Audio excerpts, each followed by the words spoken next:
अखिलेश्वर भक्तवांछा कल्पतरु श्री राघवेंद्र सरकार जो की महानी अनुकंपा से उनके पावन चरण रमण भूमि श्री अवध धाम के अंतर्गत करमडाणा ग्राम सभा क्षेत्रांतर्गत पूरे विश्वनाथ तिवारी का पूर्वा हमारे मुख्य यजमान स्वर्गीय श्री रामवरण तिवारी जी के सुपुत्रगण देव मित्र तिवारी, वेद मित्र तिवारी, विजय मित्र तिवारी जी, पुत्रगण अविनाश, अक्षय, रोहित, मोहित, अभिषेक, दिनेश, समस्त तिवारी परिवार एवं इनके पूर्वजों के परम सौभाग्य से तड़ित विद्युत विनिंदित पीतांबरधारी बाल योगी योगेश्वर श्री कृष्ण भगवान की वांगमयी प्रतिमूर्ति श्रीमद् भागवत सप्ताह ज्ञान यज्ञ पंचम दिवस की कथा वेला में संत शिरोमणि, वीर शिरोमणि, भक्त शिरोमणि श्री हनुमान जी महाराज की करुणामयी भावमयी उपस्थिति में, श्रद्धामयी माताओं एवं बहनों की उपस्थिति में इस आकिंचन दीनहीन दास दासानुदास आप सबके दास पंडित मनोज तिवारी को भी अपनी टूटी फूटी वाणी से भगवान का गुण गायन महिमा मंडन करने का जो सौभाग्य प्राप्त हुआ है, भगवत कृपा ही जिसमें मुख्य हेतु है। आइए भगवान के चरणों में निवेदन करते हुए कथा की ओर आगे बढ़े। ब्रज धूरी ही प्राणों से प्यारी लगे, ब्रज मंडल माही बसाए रहो, रसिकों के सुसंग में मस्त रहूं, जग जाल से मोह बचाए रहो, नित बाकी ये झांकी निहारा करूं, छवि छाक सुनाथ छकाए रहो, अहो बांके बिहारी यही बिनती, मोरे नैन से नैन मिलाए रहो, मोरे नैन से नैन मिलाए रहो। बोले वृंदावन बिहारी लाल की जय। मंजुल कुंजन कुंजन की रस पुंज विचित्र समाज की जय जय। वृंदावन की वन सीवट की गिरिजेश्वर श्री गिरिराज की जय जय।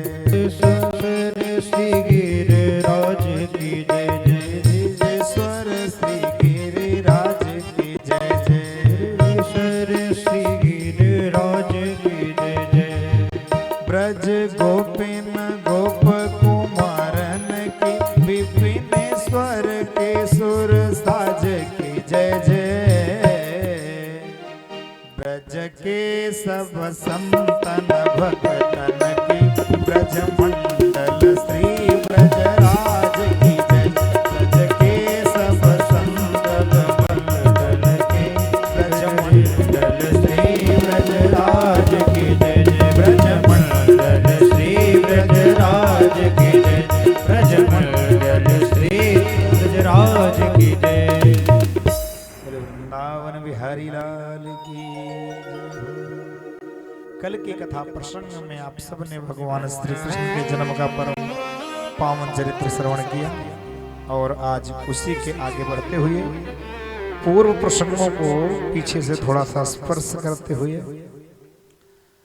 भगवान श्री कृष्ण चतुर्भुज रूप में, अद्भुत रूप में प्रकट होकर पहले ही वसुदेव और देवकी जी को ये दिशा निर्देश देते हैं कि अभी मैं बालक रूप में जब परिणित होऊंगा तो मुझको ले जाके नंद बाबा के यहाँ गोकुल में पहुंचा देना।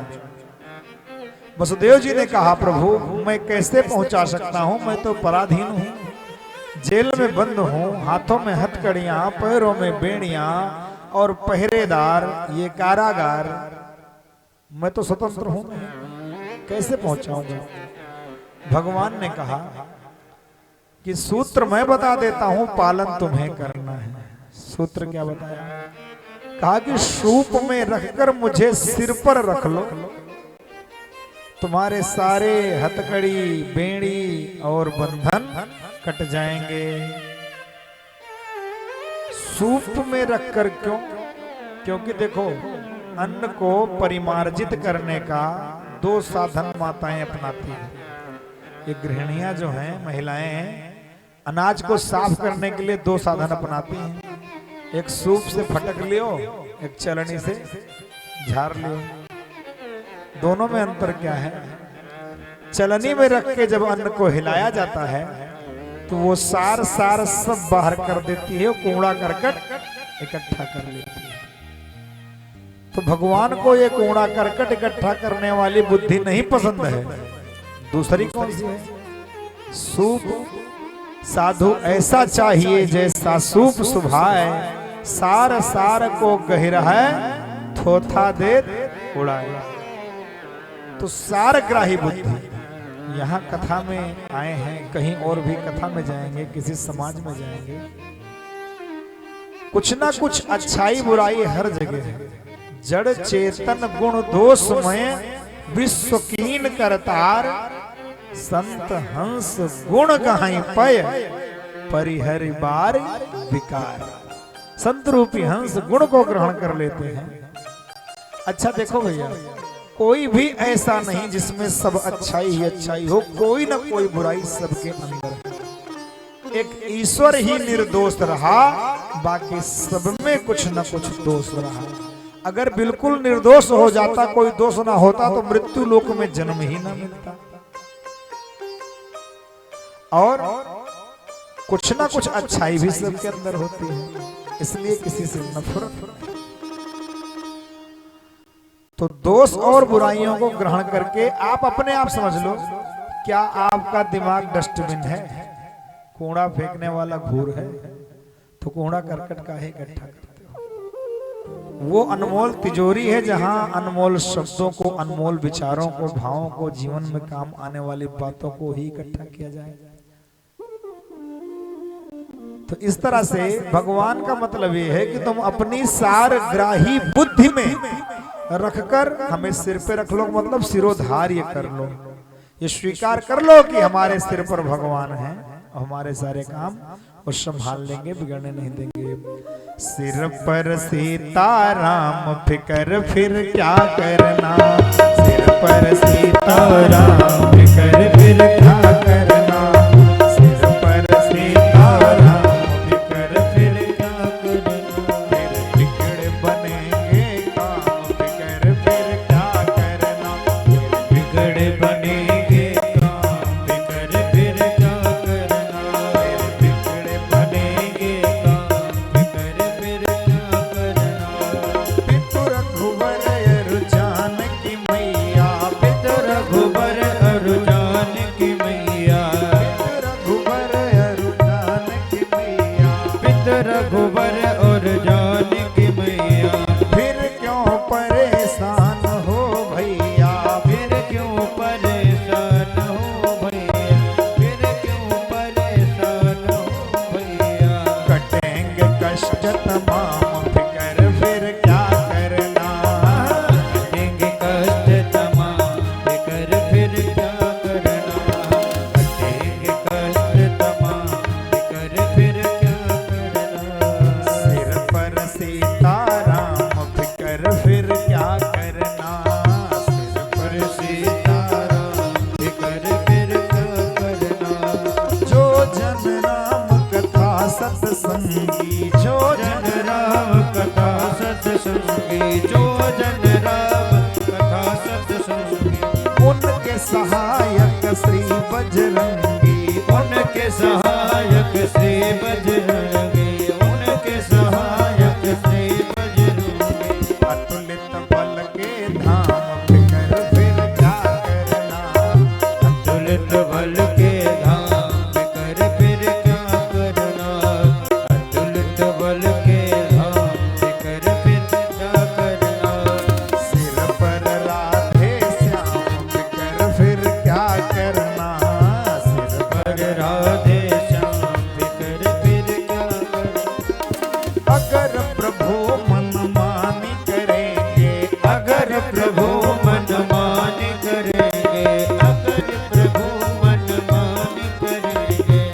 नहीं शरणागत पीर हरेंगे, नहीं शरणागत पीर हरेंगे, नहीं शरणागत पीर हरेंगे।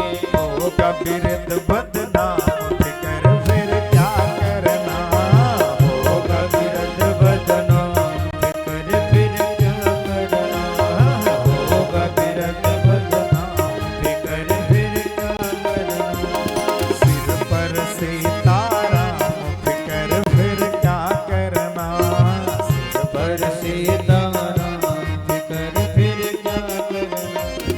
अब राजेश आह भरो तुम, अब राजे संग आह भरो तुम, अब राजेश आह भरो तुम, अब राजेश न आह भरो तुम, नहीं व्यर्थ परवाह करो तुम, नहीं व्यर्थ परवाह करो तुम, नहीं व्यर्थ परवाह करो तुम। बस रटो राम जी का नाम फिकर फिर क्या करना, बस रटो राम जी का नाम फिकर फिर क्या करना, रटो राम जी का नाम फिकर फिर क्या करना।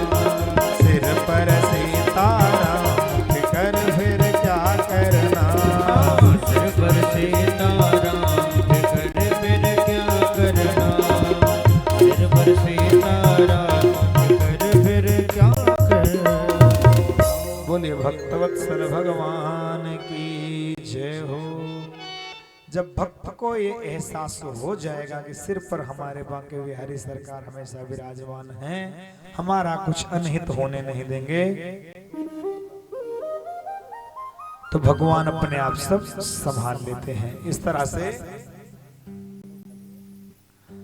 कहते हैं सूप माने सारग्राही बुद्धि, सिरोधारी सिर पर धारण करना।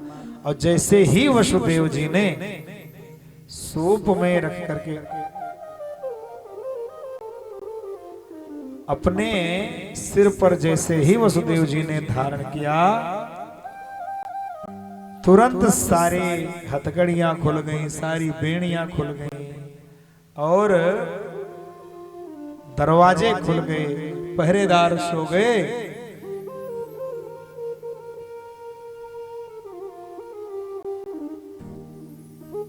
वसुदेव जी लेकर के कन्हैया को सिर पे चल पड़े। और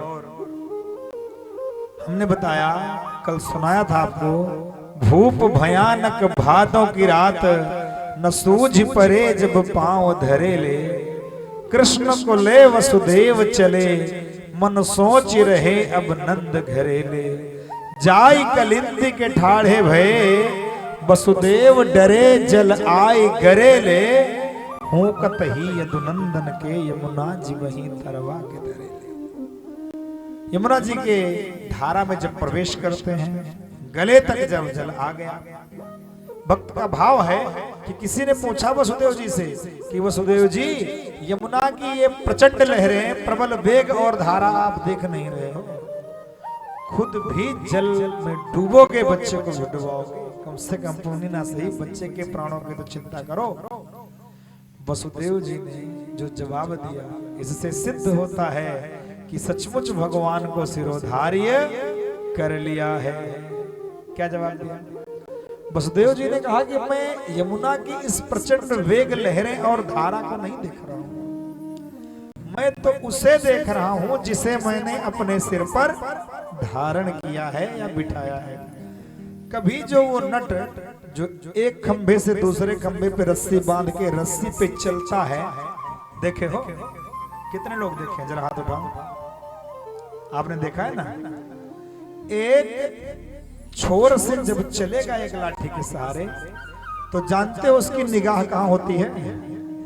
अगले छोर पे ही निगाह होती है। अगर रस्सी देख लिया तो गिर जाएगा, रस्सी और डगर रास्ता देख लिया तो घबरा जाएगा, डर के गिर जाएगा। इसलिए वो रस्सी को नहीं देखता, वो अपने उस लक्ष्य को देखता है कि कहां हमें जाना, उसकी निगाहें वहीं टिकी होती हैं।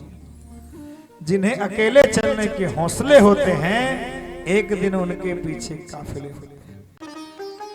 और कहते हैं कदम चूम लेती है खुद आके मंजिल, मुसाफिर अगर अपनी हिम्मत न हारे।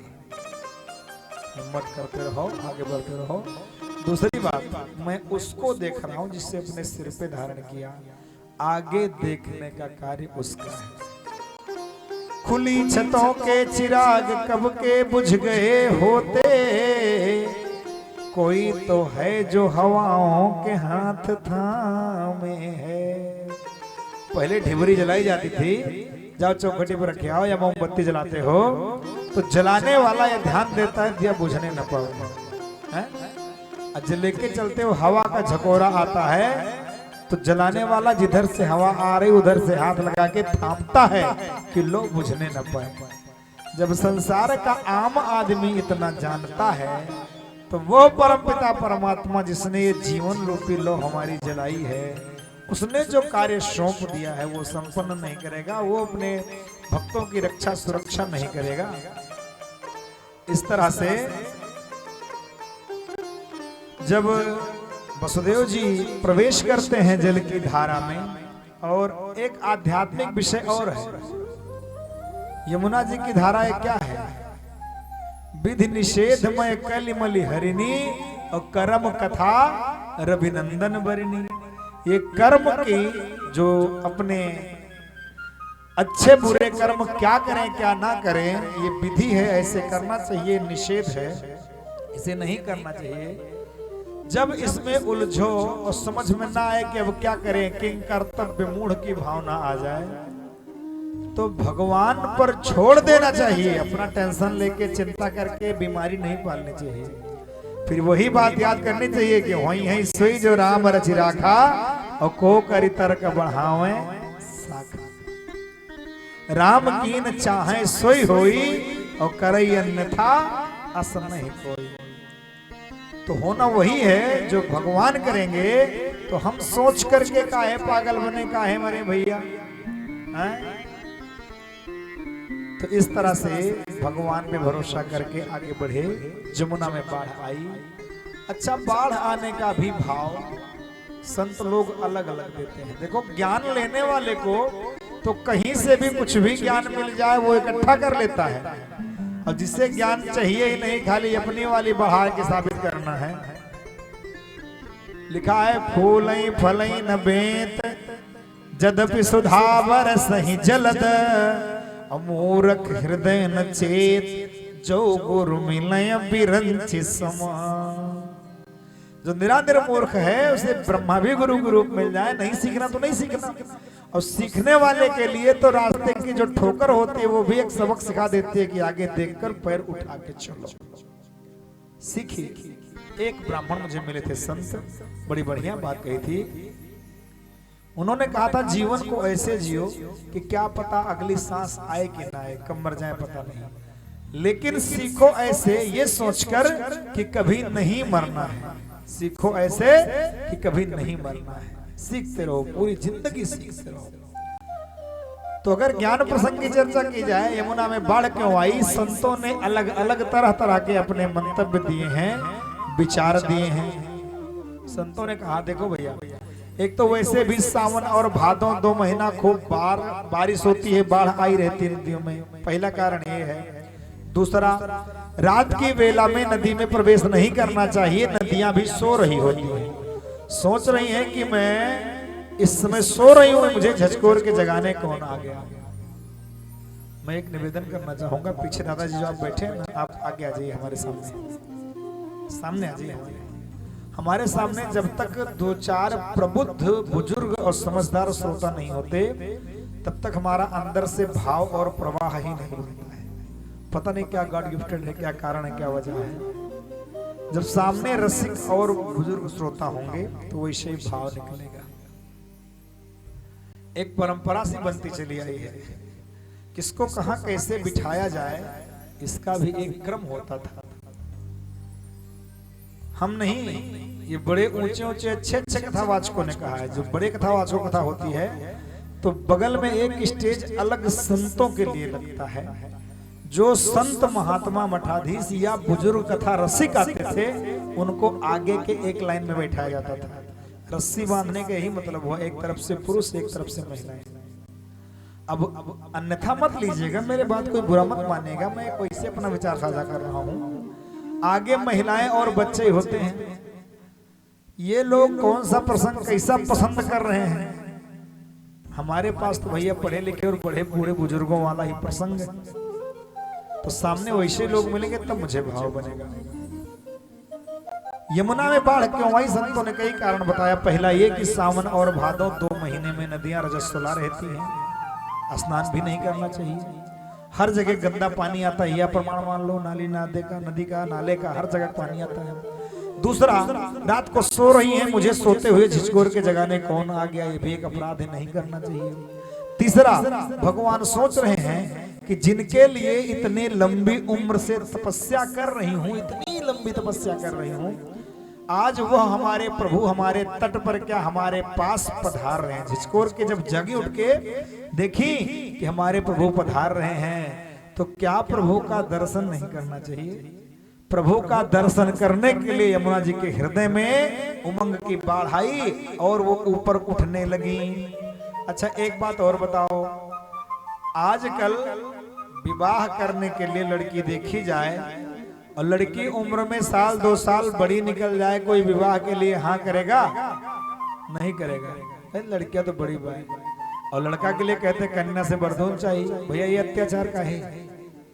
जोड़ बराबर का मिला हुआ, उसमें कोई दबाव नहीं होना चाहिए। हमारे बांके बिहारी को देखो, यमुना महारानी कब से जवान हैं और कितने सालों से तपस्या कर रही हैं, और पति देव सूप में रह के पिता के सिर पर आ रहे हैं। है किसी का ऐसा सौभाग्य जो अपने पति को बाल रूप में ऐसा देखने को मौका मिले? यमुना महारानी को मिला। यमुना महारानी भगवान श्री कृष्ण की 8 पटरानियों में से एक है।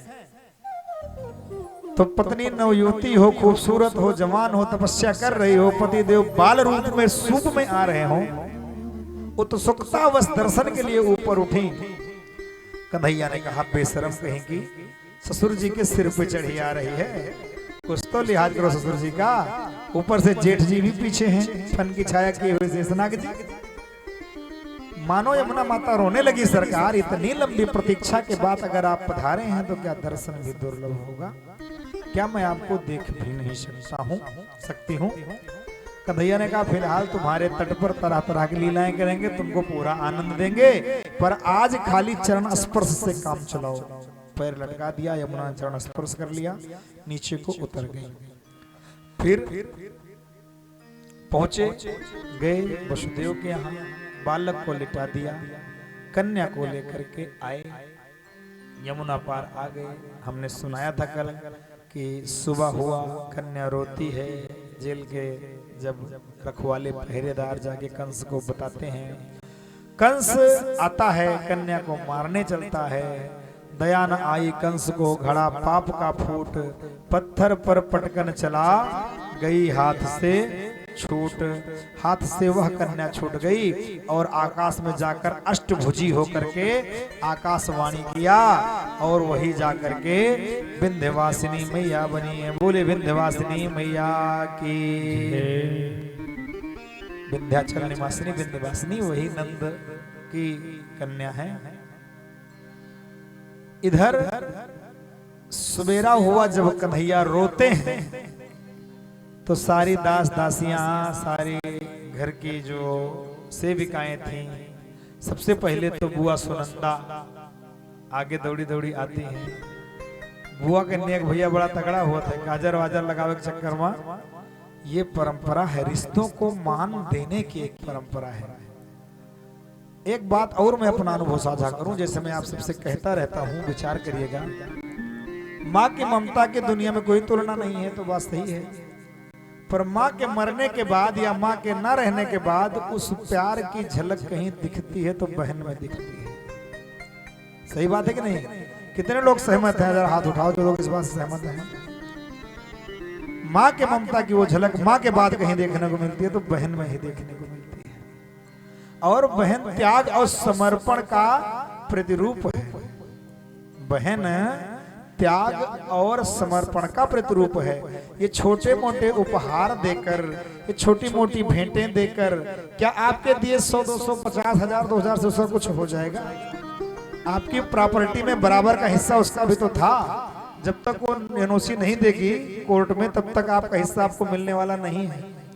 कोर्ट भी पिता की संपत्ति में बराबर का हिस्सा लगा देगा, लेकिन सारी संपत्ति को त्याग करके दे करके चली जाती है, इसलिए कि हमारा भैया सुख से रहे, प्रेम से रहे, आने जाने पे एक लोटा पानी बना रहा है और घर में सुख शांति बनी रहा है। अपने भाई का पटीदार हम नहीं खड़े होंगे। ये होते हैं एक बहन का त्याग और प्यार, ममता, तरह तरह की बातें होती हैं जिसे समझना चाहिए और कदर भी करना चाहिए। एक बेटी का एक रूप जो बहन भी होता है, बहन की इज्जत करना चाहिए, सम्मान करना चाहिए और हर त्योहारों पर मिलते जुलते रहना चाहिए और उसको भेंट उपहार देते रहना चाहिए, उसका मान सम्मान बढ़ाते रहना चाहिए, उसका मान रखना चाहिए।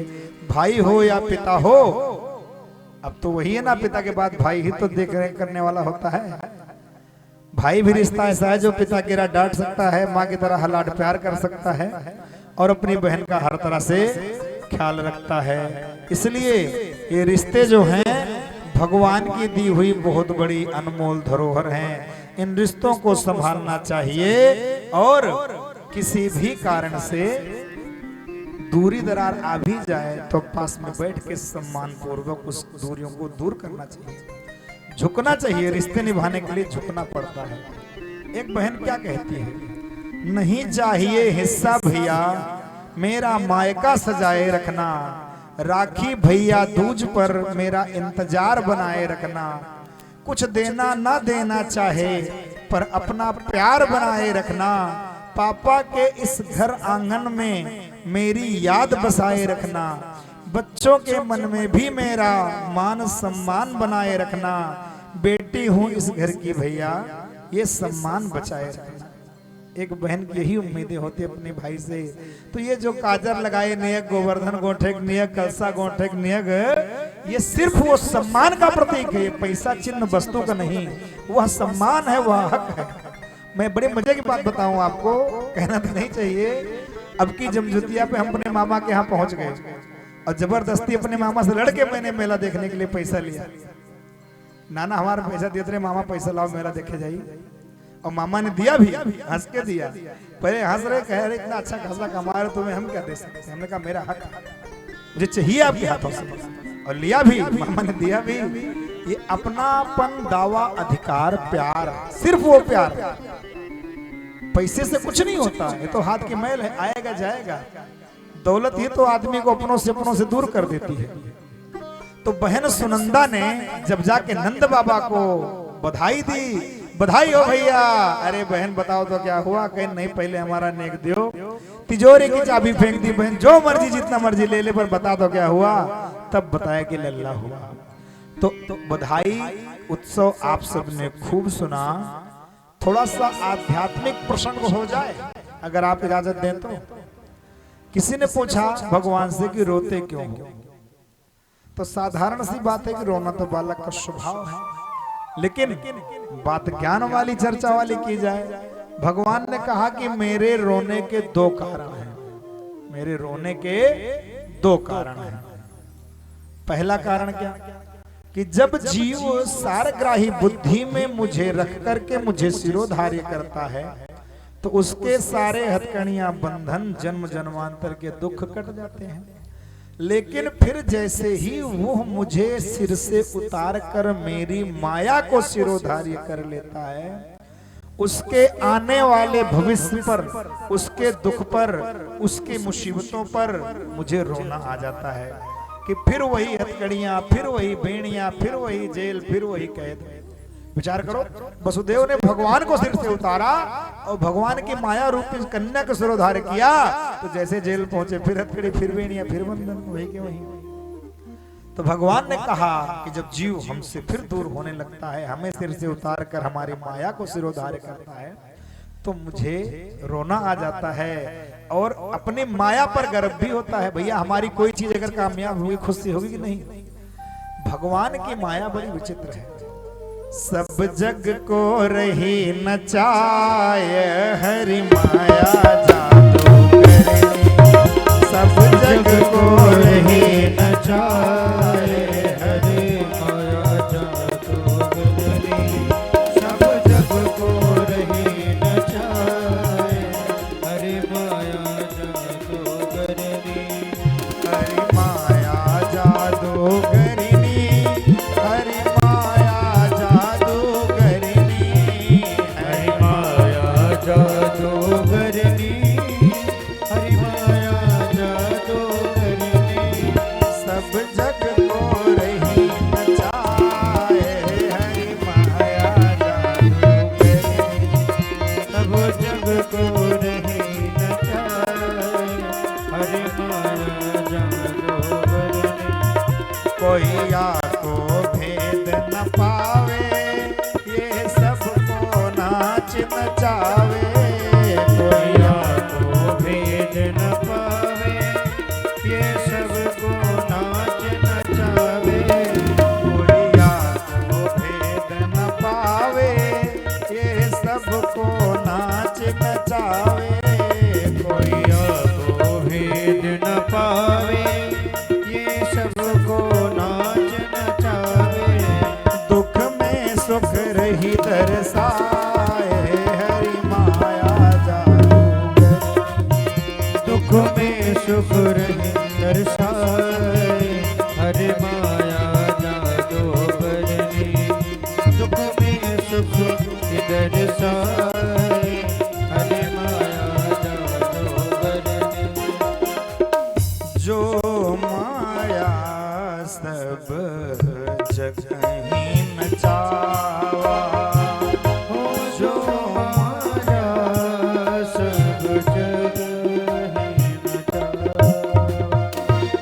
जासु चरित लख का हो न पावा। जासु चरित लखिका हो न पावा। जासु चरित लखिका हो न पावा। जो लखेगा वही तो लखाएगा, वही समझाएगा। लखा किसने, लखाया किसने? हम मेरे सदगुर दियो बताए, हरि माया जादूगरनी। मेरे सदगुर दियो बताए, हरे माया जादूगरनी। मेरे सदगुर दियो बताए, हरे माया जादूगरनी।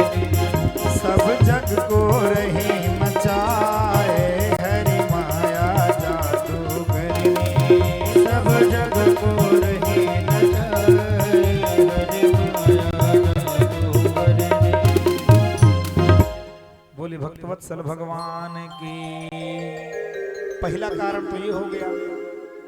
दूसरा कारण, भगवान ने कहा था मेरे रोने के भी दो कारण हैं।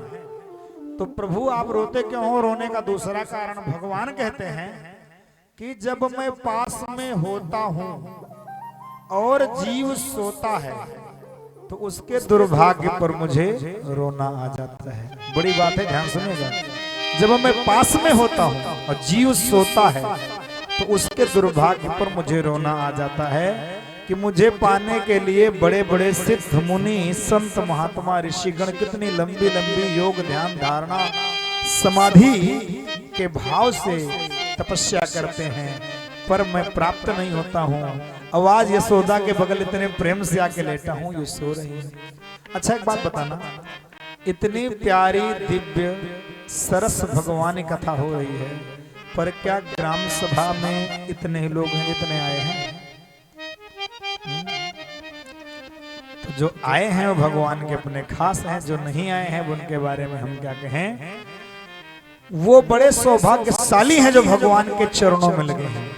जब भगवान श्री कृष्ण की उंगली में चोट लगी थी, प्रसंग आप सबने सुना है ना, खून बहा।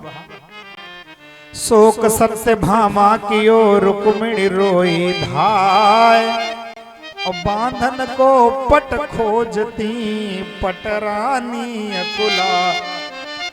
तब लगी देवी द्रौपदी ने दुखी देखी यदुवीर, उंगली बांधन को तुरत फाड़ो अपनो चीर। फाड़ के बांध तो दिया,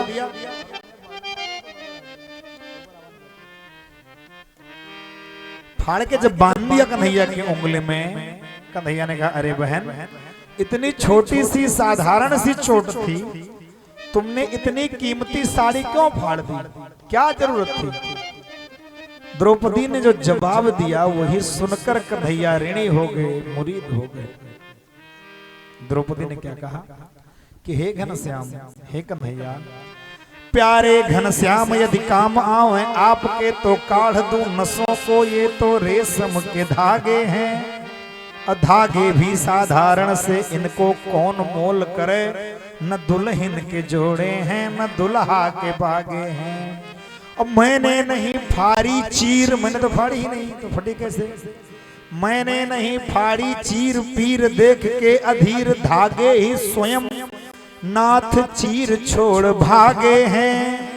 अब वो धागे हैं अभागे जो बढ़े नहीं आगे, और भाग्य उन्हीं के जागे हैं जो उंगली पे लागे हैं, भाग्य उन्हीं के जागे हैं जो उंगली पे लागे हैं। अब कहो दो शब्द बदल दें, वो लोग हैं अभागे। मैंने कहा इतनी दिव्य सरस कथा हो रही है, क्या इतने लोग हैं, लेकिन नहीं, वो लोग हैं अभागे जो बढ़े नहीं आगे, और भाग्य उन्हीं के जागे हैं जो चरणों में लागे हैं। भगवान के परम खास हैं। मैंने कहा नहीं, कोरोना में जब 50 लोगों के निमंत्रण के लिए वैलिड थी तो टॉप 50 की लिस्ट तैयार होती थी, तो अगर ये 50 हैं तो भगवान की लिस्ट के टॉप 50। इस तरह से भगवान आप रोते क्यों हो, मेरा रोना सुनकर ही कोई जाग जाए, उसको जगाने के लिए मैं रोने के लिए भी तैयार हूं। मेरे कन्हैया से बड़ा दयालु कौन होगा जो अपने भक्तों के लिए रोने के लिए भी तैयार है। बोले आप कहीं रोकर दिखाए भी हो कि खाली कहा सुने की बात है। बोला रोके दिखाए भी हैं, कब रोए कहाँ रोए मालूम है, कहाँ रोके जगाए हैं। भगवान रो रो के सबको जगाए हैं, कहाँ जगाए हैं, रामावतार में हैं, कहाँ कब, जब सीता जी का अपहरण हुआ था। यही विधि खोजत बिलपत स्वामी मनो महाविरही अति कामी, इतना रोए। अच्छा क्यों रोए, थोड़ा कम भी तो रो सकते थे, या धैर्य भी तो रख सकते थे, इतना ज्यादा रोने की जरूरत क्यों थी।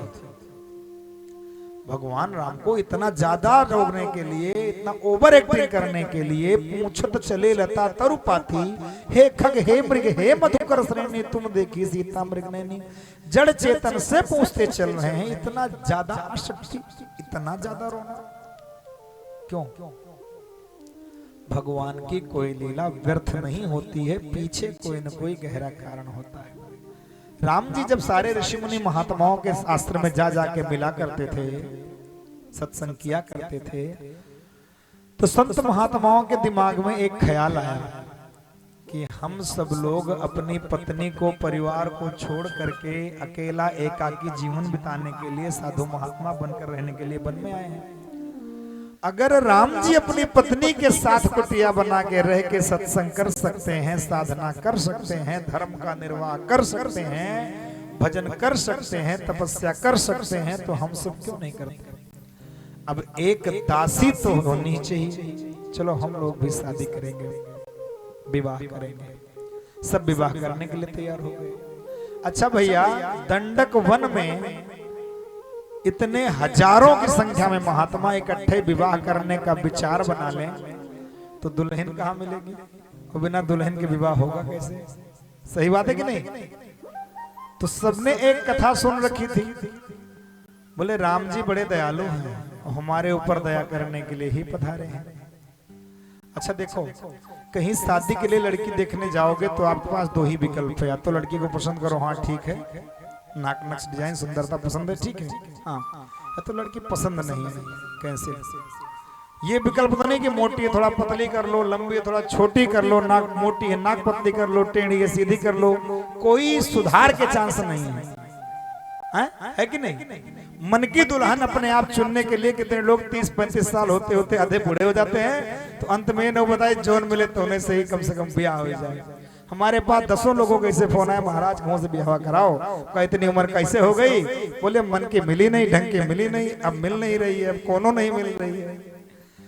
तो यही दशा। लेकिन यहाँ दंडक वन के महात्माओं के पास बहुत बढ़िया विकल्प है। क्या? कहीं छेनी उठाओ, हथौड़ी उठाओ, पत्थर का सिला अपने बराबर साइज के छांट लियो, जितनी बढ़िया नाक नक्श आंख कान अपने मन के गढ़ लियो, फिर राम जी को बुलाओ और पैर छुआ दियो, बस दुल्हन बन के तैयार, विवाह कर लियो। वैसे भी भगवान भक्त वत्सल हैं, हम सब पर कृपा करने के लिए ही पधारे हैं।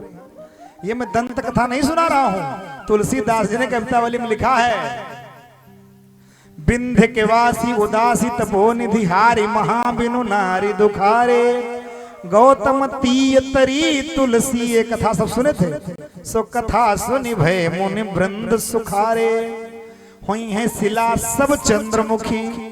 सुंदर सुंदर नारी दुल्हन बनाओ, राम जी का चरण छुआओ तो सब चंद्रमुखी दुल्हन तैयार हो जाएंगी। पर से पद मंजुल कंज तिहारे, अकीन भली रघुनायक जो, करुणा कर कानन को पग धारे।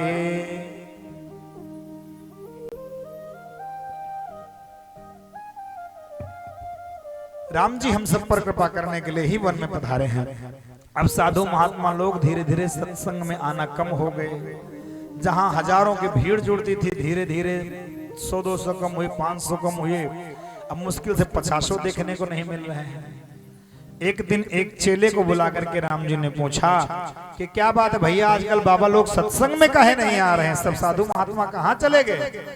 बोले आपको नहीं पता, आपके लिए ही तो कार्य बढ़ाया जा रहा है, अब आपको पता नहीं है क्या हुआ। सारे साधु महात्मा माला और मंडल छोड़ के, छेनी हथौड़ी लेके, पत्थर कटा बन के पत्थर की दुल्हन तलाश रहे हैं अपने लिए। और प्लान यही है कि राम जी को बुला के पैर छुआया जाएगा, आपका ही काम बढ़ाया जा रहा, आपको पता नहीं है। राम जी भी सोच में पड़ गए कि मैं अपनी धर्म पत्नी को, अपने भाई को साधु महात्माओं के बीच में ले जा करके इनके दिमाग में, मन में सत्संग डालना चाहता था, संतों के जीवन से ब्रह्मचर्य की प्रेरणा और ज्ञान लेना चाहता था, तपस्या त्याग का ज्ञान लेना चाहता था, दिलाना चाहता था। उल्टा साधु महात्माओं ने तो हमसे ही गृहस्थ की शिक्षा ले ली, बाजी उल्टी पड़ गई।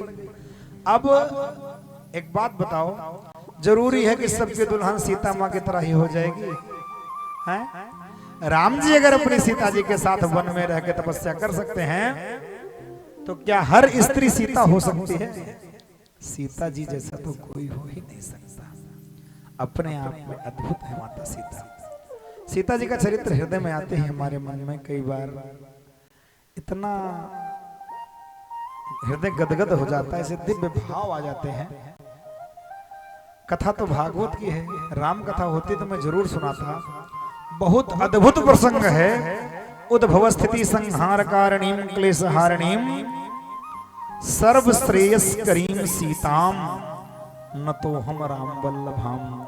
ये सर्व श्रेयस करीम सीताम जो है, ये अपने अंदर में 20 मिनट का अद्भुत प्रवचन लिए बैठा है, लेकिन समय इजाजत नहीं देता, क्योंकि प्रसंग भागवत का, तो हम भागवत पे चलेंगे। क्या हुआ, राम जी ने सोचा कि अब ये महात्मा अगर शादी विवाह के चक्कर में फिर पड़ गए, नौन तेल लकड़ी गृहस्थी के चक्कर में अगर पड़ गए, तो फिर इनका वही जन्म जन्मांतर का रोना शुरू हो जाएगा। वही बाल बच्चे परिवार, वही आज दाल घटा है तो कल नमक नहीं, कल परसों चीनी है तो चावल नहीं, इसी में उलझे रहो, बेटे के सुनो कि पत्नी के सुनो, इसी गृहस्थी में फिर उलझ जाएंगे।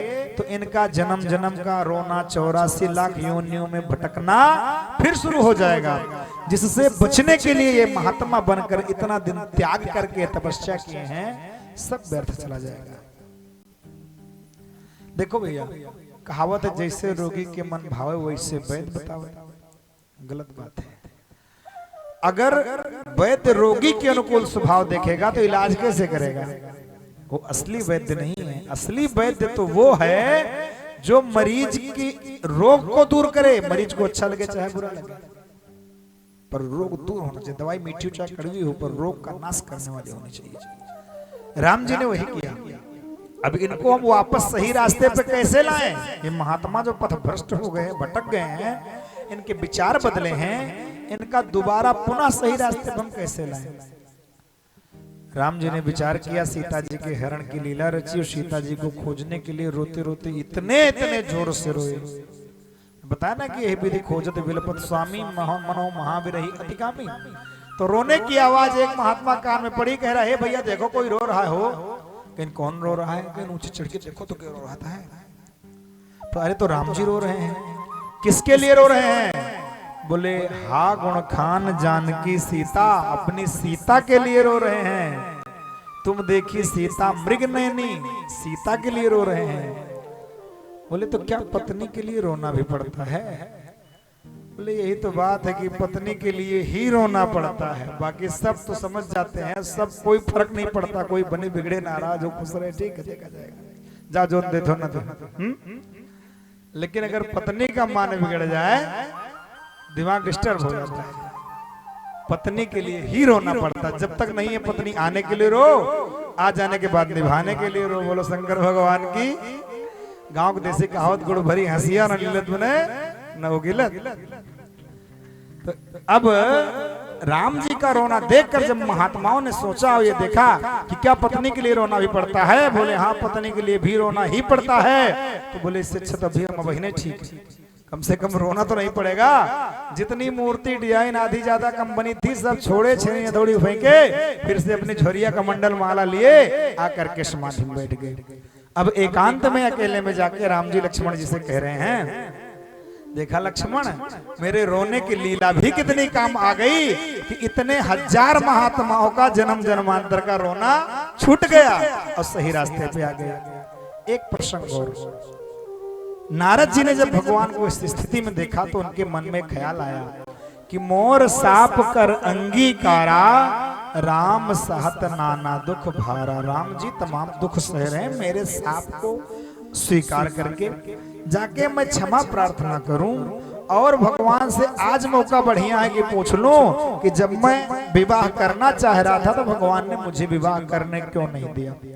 आए भगवान स्फटिक शिला पर भाई के साथ बैठे हैं, कहत अनुज सन कथा रसाला, भगवान सत्संग कर रहे हैं। नारद जी का सम्मान किया, बैठाया गया, वार्ता हुई। नारद जी ने कहा प्रभु मुझे क्षमा करिए, मैंने आपको इतना कठोर श्राप दे दिया, लेकिन आप ही बताओ अगर आप मुझको विवाह कर लेने दिए होते तो मैं आज आपको श्राप क्यों देता कि जैसे आज मैं पत्नी के लिए तड़प रहा हूं, इसी तरह कभी आप पत्नी के वियोग में बन बन भटकेंगे तो यही बानरों का मुंह आपकी मदद करेगा। यही श्राप तो दिया था, तो आपने मुझे विवाह करने क्यों नहीं दिया। वहां राम जी ने नारद जी के इस प्रसंग पर नारद जी को उत्तर क्या दिया, जवाब क्या दिया कि नारद जी वहां पे भगवान ने स्त्रियों की कुछ बुराई करी है, निंदा किया है। अवगुण मोह शूल प्रद प्रमदा सब दुख खान, नारी को दुख की खान बताया। नारद जी ने कहा प्रभु ऐसे दो तरह की बात ना करो, अभी आप हमारी बारी आई तो कह रहे हो कि नारी सब दुख की खान है, और अपनी वाली की बारी थी तो ढूंढते हुए रो रहे थे कि हाँ गुण खान जान की सीता, अपनी वाली गुण की खान लग रही है और हमारे लिए कह रहे हो सब दुख की खान है। भगवान बड़े जोर से हंसे और भगवान नारद जी से कहा नारद जी हमारी और आपकी जो लीला है यह लीला भी दोनों की अलग अलग है। आपकी लीला एक साधु सन्यासी गृहस्थ और विरक्त की लीला है, मेरी लीला एक सदगृहस्थ की लीला है। तो अगर एक संत महात्मा साधु किसी नारी में स्त्री में उसका गुण देखेगा, उसकी अच्छाई देखेगा, उसके रूप को निहारेगा तो उसके मन में उसके लिए प्रेम और जगह बनने लग जाएगी, उसके दिल में जगह बनने लग जाएगी। तो जो मन उसका भगवान में लगा है उसका वही मन उस स्त्री में जाके चिपकने लग जाएगा।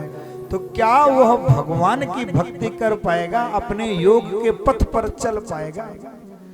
इस मार्ग की सबसे बड़ी कंटक यही है, जो इससे बच गया फिर वो बच गया, कोई पीठ नहीं लगा सकता। महफिल लाइन में एक जवान का पक्का, एक लंगोट का पक्का, वही कामयाब है। हंसना बोलना अलग विषय हो गया, मजाक करना अलग विषय हो गया, चिढ़ा लेना अलग विषय हो गया, पर अपने मनों के विकारों को नियंत्रित रखना बड़ी बात है।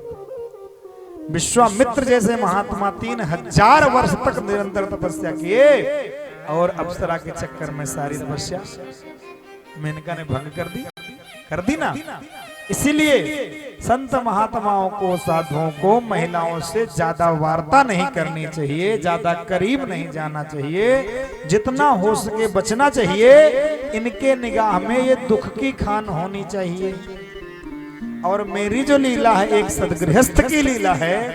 एक गृहस्थ पुरुष के जीवन में अपनी पत्नी के अंदर अच्छाई दिखनी चाहिए, गुण दिखना चाहिए, जो भी हो जैसी भी हो उसी के अंदर वो सुंदरता तलाशनी चाहिए, ताकि प्रेम नित्य दिन प्रति बढ़ता रहे और दाम्पत्य जीवन सुखमय चलता रहे।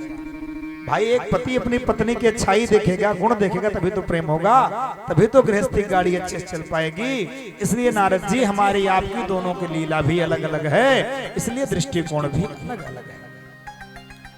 नारद जी को उनके सवाल का जवाब मिल गया और आप सबको दूसरे सवाल का जवाब मिल गया। भगवान रोते क्यों हैं? भगवान ने कहा कि मैं रो रो कर जगाता हूँ, कोई मोरा रोना सुनकर ही जाग जाए, उसका जन्म जन्म का रोना छूट जाए, उसके लिए मैं रोने को भी तैयार हूँ।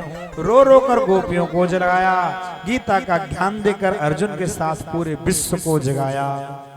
हमारे बांके बिहारी तो जगाने ही आते हैं। जाग रे जिन जागना अब जागन की बार, फिर क्या जागे नानका जब सोया पाँव पसार। जब चिर निद्रा में सो जाओगे तब क्या जागोगे? जागना है तो अभी जागो और भगवान के भजन में लग जाओ। तरह तरह की लीलाएं होती हैं, आप सबने सुना। बधाई सोहर कीर्तन भी सब लोग भगवान को देखने आते हैं, दर्शन करने आते हैं, और भगवान के दर्शन करने के लिए सब लोग आते हैं। वैसे शंकर जी भी आते हैं। शंकर जी दर्शन करने आए और कह रहे हैं कि हे माता अपने लल्ला का दर्शन करा दो। इतना विचित्र रूप देख करके मैया स्वयं डर गई और दर्शन कराने से मना कर दिया। बड़ा प्यारा भजन है।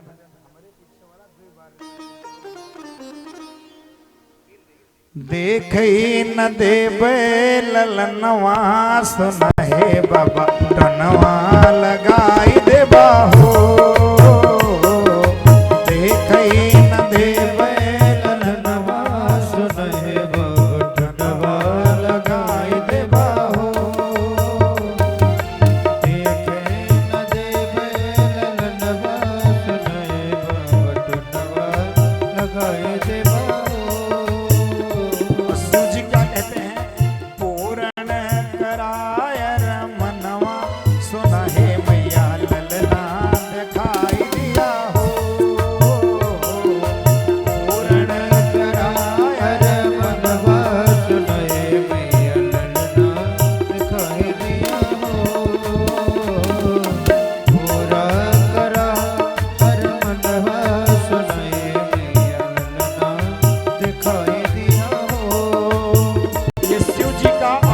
यशोदा मैया का एक हिसाब से सवाल जवाब है, वार्ता है। यशोदा मैया क्या कह रही हैं? नन्हे नन्हे पैरों में घुंघरू बंधे हैं, नन्हे नन्हे पैरों में घुंघरू बंधे हैं, नन्हे नन्हे पैरों में घुंघरू बंधे हैं। मोरे मोटे नैनन में कजरा लगे हैं, मोटे मोटे नैनन में कजरा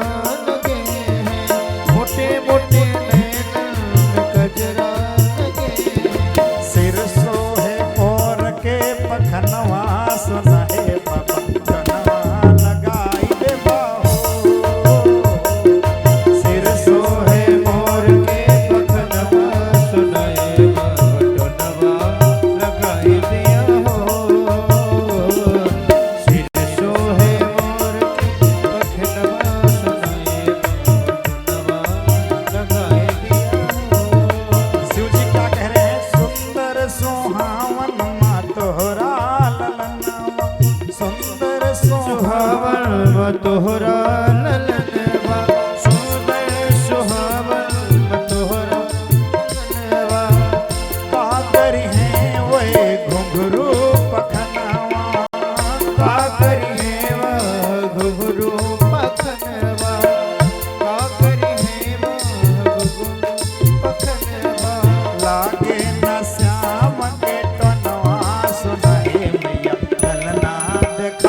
एक बार अपने स्वरूप पे तो विचार करो, आपका कितना विचित्र स्वरूप है। घने घने बालों में सर्प छुपे हैं, घने घने बालों में सर्प छुपे हैं, घने घने बालों में सर्प छुपे हैं।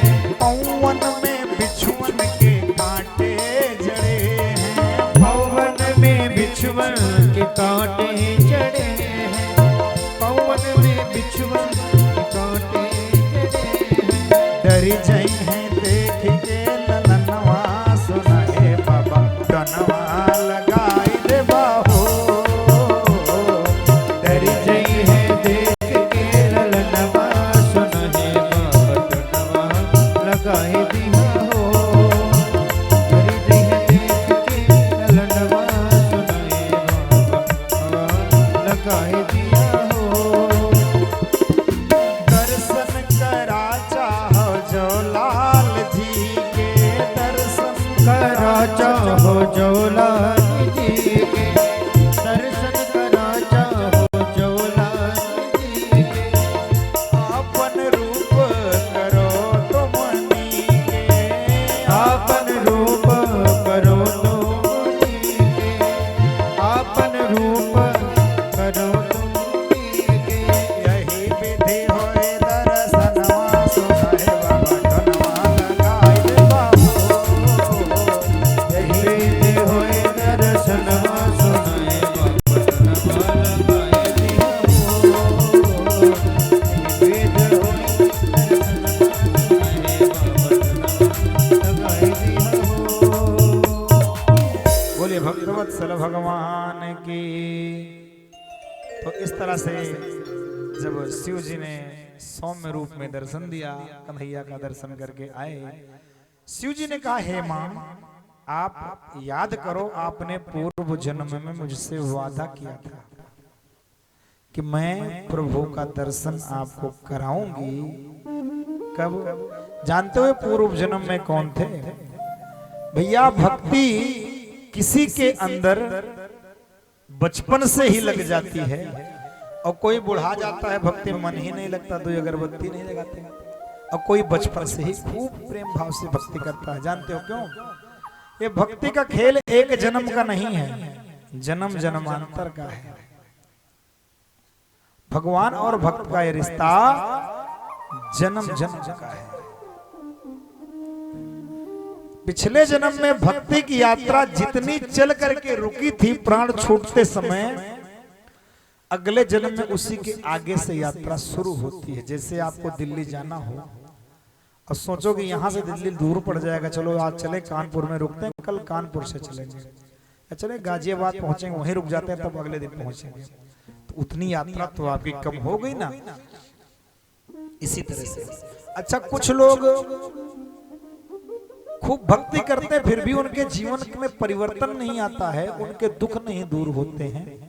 कहते हैं महाराज जब से पूजा पाठ करते रहे, इतनी पूजा पाठ कर रहे हैं, आज ही किसी ने हमसे पूछा, नाम नहीं लेंगे, इतनी पूजा पाठ हम करते हैं, इतना धर्म कर्म करते हैं, फिर भी हम परेशान क्यों हैं?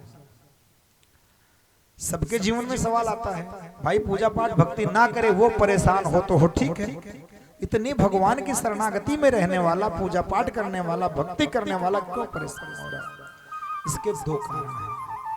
पहला, कभी कभी क्या देखने को मिलता है कि जो बिल्कुल नास्तिक है, कोनो पूजा पाठ नहीं करता, वो बहुत धनवान है, बड़ा अच्छा है। तो धन जो है वो साधन है, सुख नहीं है।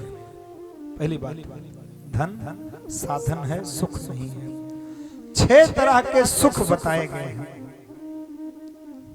पहला सुख निरोगी काया, दूसरा सुख जीव में माया, तीसरा सुख सुत आज्ञाकारी, चौथा सुख पतिव्रता नारी, पंचम सुख स्वदेश में वासा, छठवां शब्द में तो नहीं याद आ रहा है लेकिन श्लोक याद है।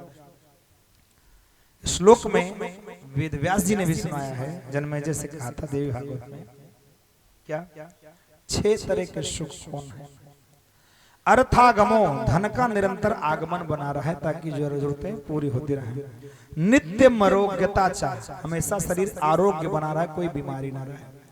प्रिया च भार्या, पत्नी सुंदर हो, प्रिय हो। लेकिन खाली सकल के सुंदर और प्रिय ना हो, प्रियवादिनी चा, उसकी भाषा भी प्रिय हो, प्रिय बोलने वाली भी हो।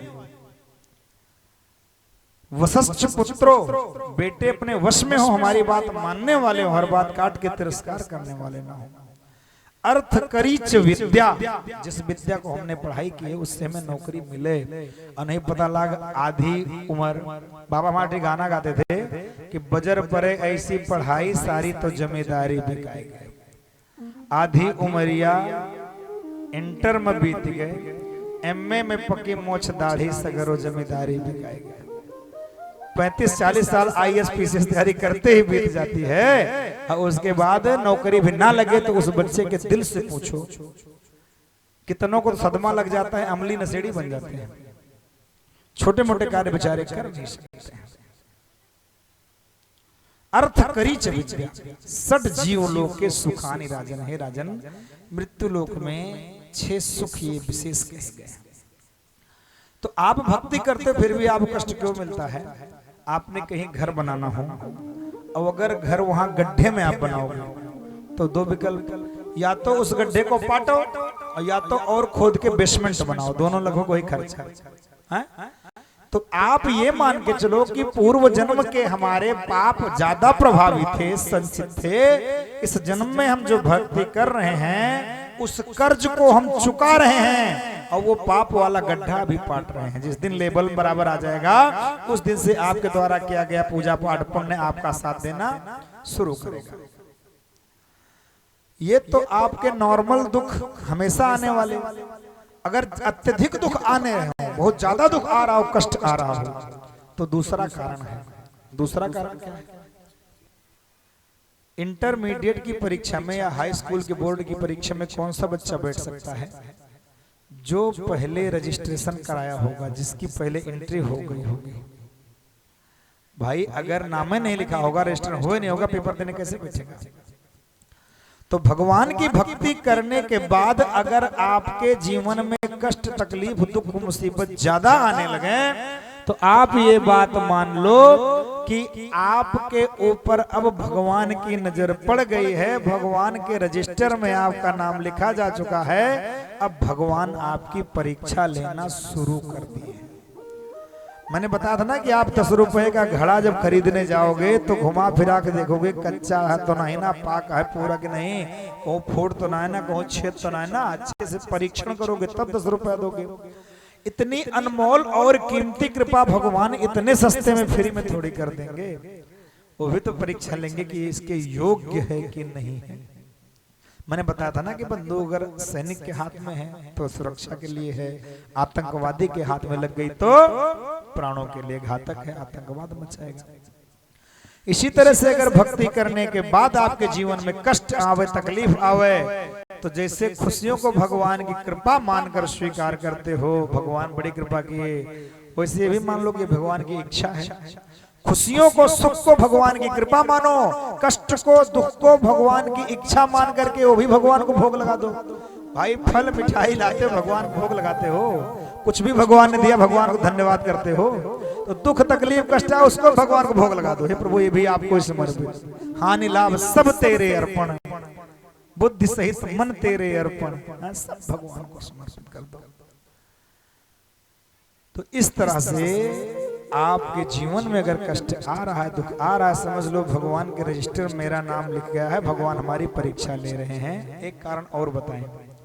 एक बार नारद जी ने, हाँ इसी कथा में चर्चा आती है, सुखदेव जी से परीक्षित ने पूछ लिया कि महाराज एक चीज हमने देखी है, देवासुर मनुष्येषु ये भजन्ति शिवम शिवम प्रायः ते धनिनो भूयात न तु लक्ष्म्या पतिम हरि। शिव जी के भक्त अक्सर धनवान देखने को मिलते हैं, लेकिन लक्ष्मीपति नारायण के भक्त ज्यादा धनवान नहीं मिलते हैं। क्या कारण है? बोले शिव जी हैं औधर दानी, शिव जी भी नारायण के ही भक्त हैं। दोनों में एक अंतर है। शिव जी से जिसने जो मांगा शिव जी ने तुरंत दे के पीछा छुड़ाया, जाओ तुम अपने रास्ते, हमें हमारा भजन करने दो। लेकिन हमारे बांके बिहारी का वह स्वभाव है, पहली बात तो जल्दी से किसी को अपनाते नहीं हैं, पीछा छुड़ाते हैं, ये भी पीछा छुड़ाते हैं। ये कष्ट तकलीफ दुख इतना दे देंगे कि डर के घबरा करके इनका पीछा छोड़ दो।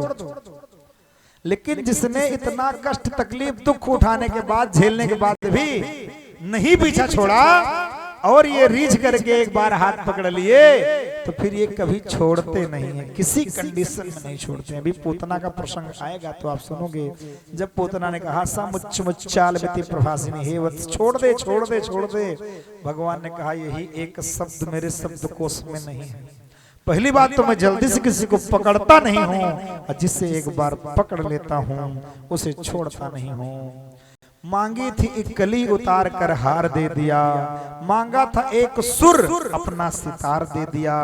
तुमसे मोहब्बत की तलब क्यों न करूं कान्हा, झोली तो मेरी ही छोटी थी, तुमने तो हंस के सारा संसार दे दिया है। इतने दयालु हैं हमारे भगवान। बोले भक्तवत्सल भगवान की। कहते हैं पूर्व जन्म के चरित्र पे ही अपनी कथा चल रही है। अगर पुण्य प्रबल है तो आप अच्छा देखो, ना सुख ने रहना है ना दुख ने रहना है, ये दोनों वक्त की घड़ी परीक्षा लेने के लिए आते हैं। हमारे जीवन में किए गए दुख और पाप दुख दे के चले जाते हैं, और पुण्य सुख दे के चले जाते हैं। लिखा है रामचरितमानस में, को न काऊ सुख दुख दाता, निज कृत कर्म भोग सब भ्राता। अपने द्वारा ही किए गए कर्मों का सब भोग है। अब शिव जी बता रहे हैं पूर्व जन्म का चरित्र। जानते हो कि ये वसुदेव और नंद और यशोदा कौन थे? वसुदेव देवकी तो प्रश्न और सुतपा थे। तपस्या किया, भगवान को पुत्र रूप में मांगा। भगवान ने कहा ठीक है मैं तुम्हारे पुत्र रूप में आऊंगा। लेकिन इधर नंद जो थे पूर्व जन्म में द्रोण नामक वसु थे, और इनकी धर्मपत्नी सती धरा थी। इनका नाम था सती धरा। जब द्रोण मुनि को भी ये इच्छा थी कि भगवान हमारे यहाँ पुत्र रूप में आए, बड़ी लंबी तपस्या की, और वो तपस्या करते, पूजा करते, व्रत करते, तो धर्मपत्नी इनकी सेवा करती। क्योंकि हमारे सनातन धर्म में धर्मपत्नी के लिए एक ही धर्म कहा गया है। एक ही धर्म एक व्रत नेमा, काय वचन मन पति पग प्रेमा। पति के चरणों में प्रेम, पति की सेवा। आन धर्म दूसर नहीं देवा, त्रिया धर्म केवल पति सेवा। अपने पति की इतनी सेवा करती। अच्छा, इस सेवा का फल देखो, इस सेवा का फल देखिए, व्यर्थ नहीं जाता है। हमारे ग्रंथों में कही गई कोई बात गलत नहीं है, बस समझने समझाने का अंतर है। भगवान उनकी तपस्या से कम इनकी सेवा से ज्यादा प्रसन्न हुए, और इन्हीं की परीक्षा लेने के लिए पहले आए। लालसा तो इनके मन में भी थी भगवान हमारे पुत्र रूप में आए। क्या हुआ, भगवान ने एक महात्मा का वेश बनाया, और लक्ष्मी जी ने उनकी धर्मपत्नी का ब्राह्मणी का वेश बना लिया, और शिव जी चेले का रूप बना के आश्रम में आए। ऐसे समय में आए जब घर में खाने के लिए कुछ भी नहीं था, लाले पड़े थे। महात्मा तो बैठे हैं, अपना तपस्या माला जप रहे हैं। अभी सोच रहे हैं कि इनकी पूजा भंग करना ठीक नहीं है, मैं इनके भोजन पानी की व्यवस्था करूं। जलपान कराया, पानी पीने के लिए दिया। क्या हुआ, जलपान करा करके उनको आसन बिछा दिया कि आप बैठो, मैं आपके भोजन पाने की कुछ समुचित व्यवस्था करती हूँ।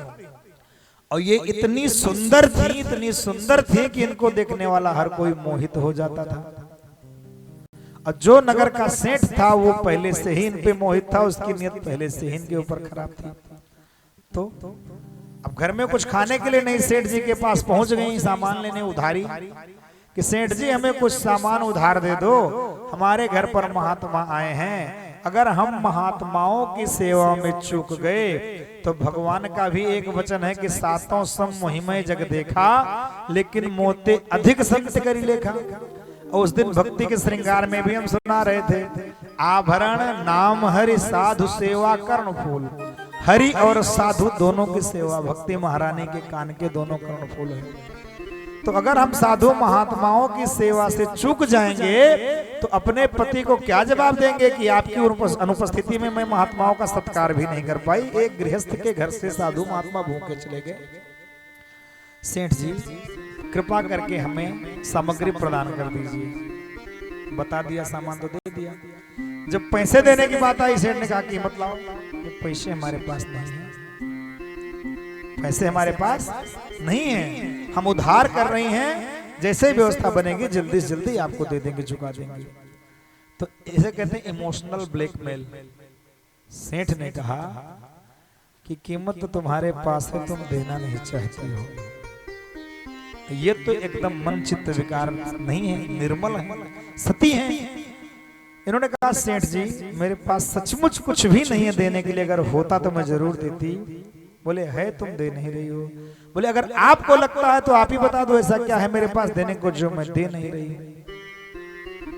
उसने मुंह से ना बोलकर आंखों से सती धरा माता के स्तन की तरफ इशारा कर दिया। अब इतनी भी पागल नहीं है, समझ गई कि इसकी इच्छा क्या है, मनोदशा क्या है। लेकिन मजबूरी, इधर गिरूं तो कुआं पड़ा, इधर गिरूं तो खाई है। अगर सामग्री लेके नहीं गई, महात्माओं को भोजन नहीं कराया तो आतिथ्य धर्म भ्रष्ट हो जाएगा, और इसकी इच्छा पूरी करती हूं तो पतिव्रत धर्म भ्रष्ट हो जाएगा। ये मैं हरगिज नहीं कर सकती हूं। हे प्रभु, अब हमारी लाज आपके ही हाथ में है। आप ही कोई युक्ति बताओ, उपाय बताओ जिससे हमारा दोनों धर्म का पालन हो जाए। हमारा सतीत्व धर्म भी बचा रहा है और एक गृहस्थ के धर्म का भी खंडन न हो, टूटने न पाए, पति देव को मैं शर्मिंदा न होने दूं। मन में तुरंत ख्याल आया, वहीं पे एक चाकू पड़ा था।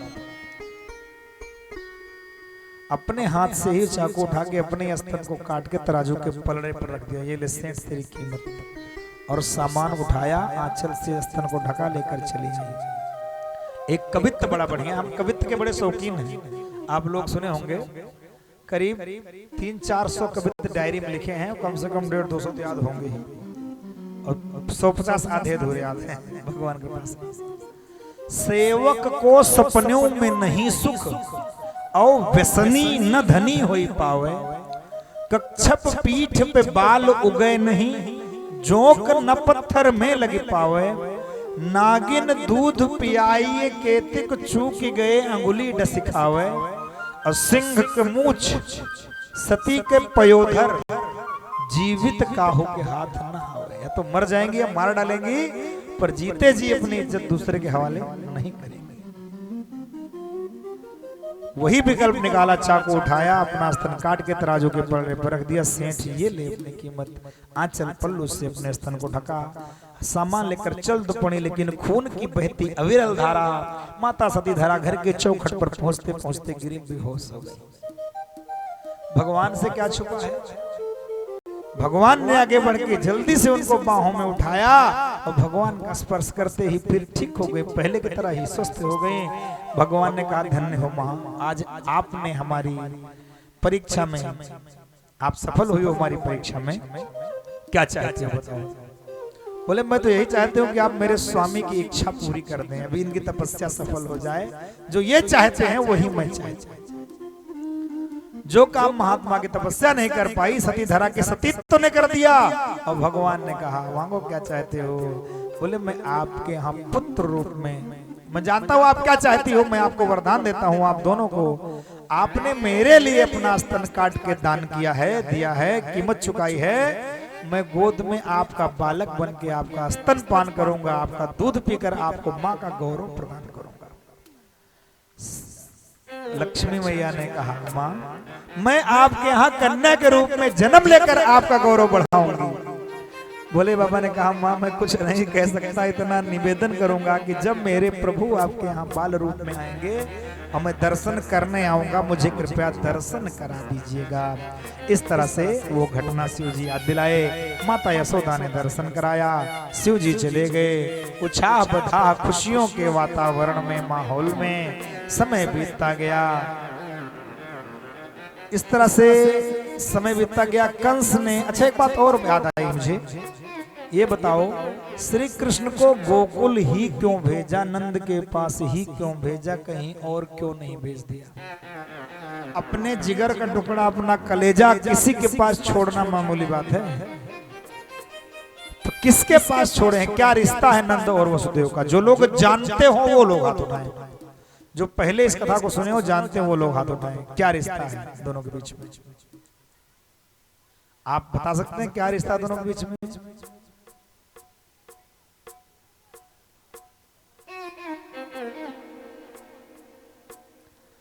इन दोनों के पिता सगे सौतेले भाई हैं।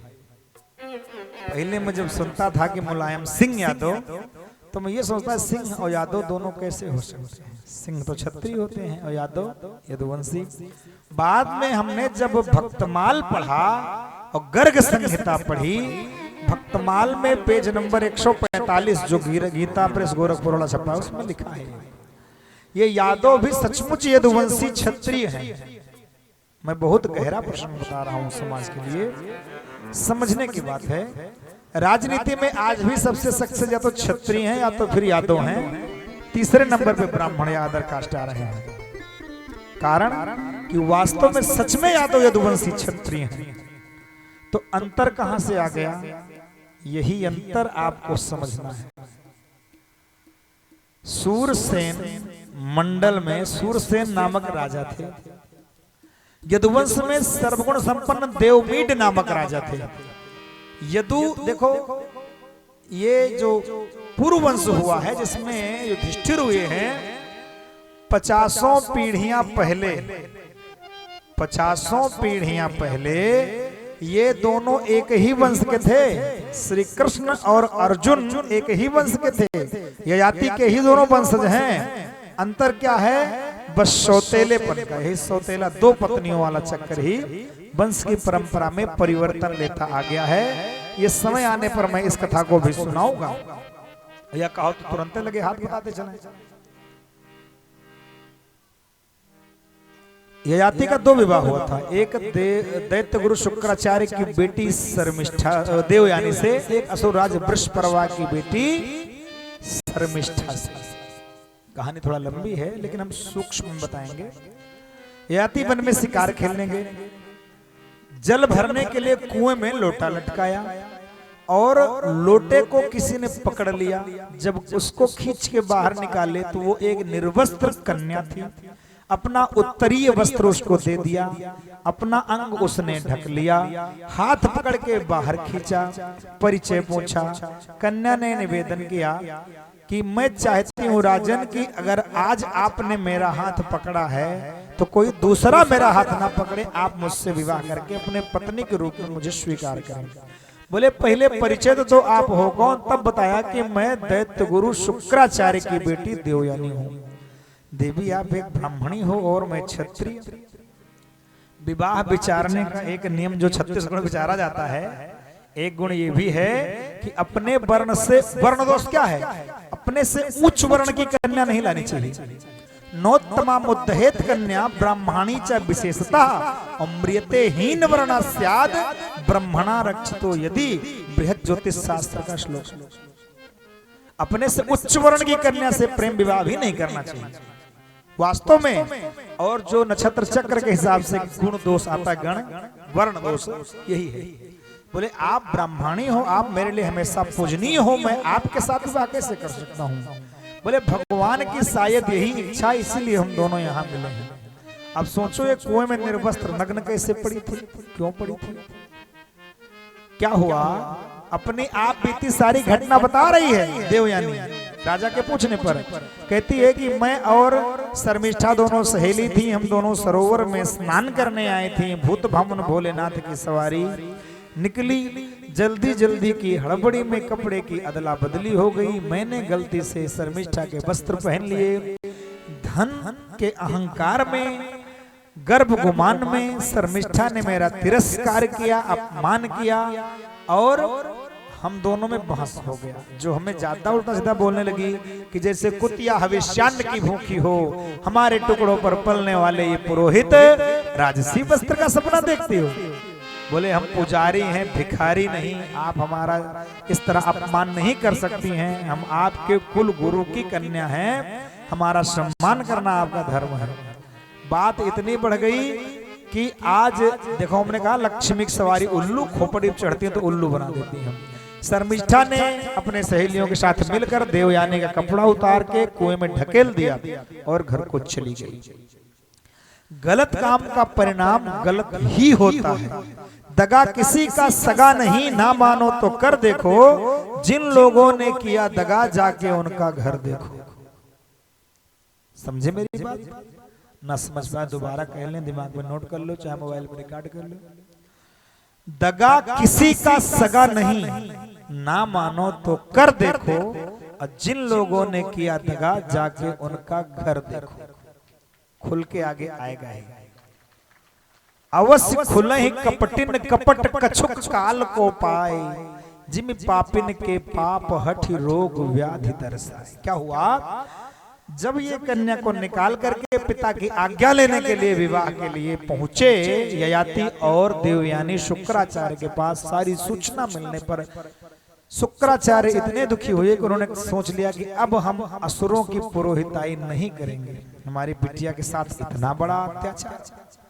जब ये त्याग करके राजे जाने लगे, वृषपर्वा को पता लगा, दौड़ करके आए, चरणों में गिरकर अपनी गलती के लिए माफी मांगे, अपनी बिटिया को भी चरणों में गिरा करके माफी मंगवाई कि अगर गुरुजी छोड़ के चले जाएंगे तो हम लोग कहीं के नहीं रहेंगे, असुरों का जीना मुश्किल हो जाएगा, पूरी असुर जाति को देवता खत्म कर देंगे, गुरुजी ही तो रक्षा करते हैं।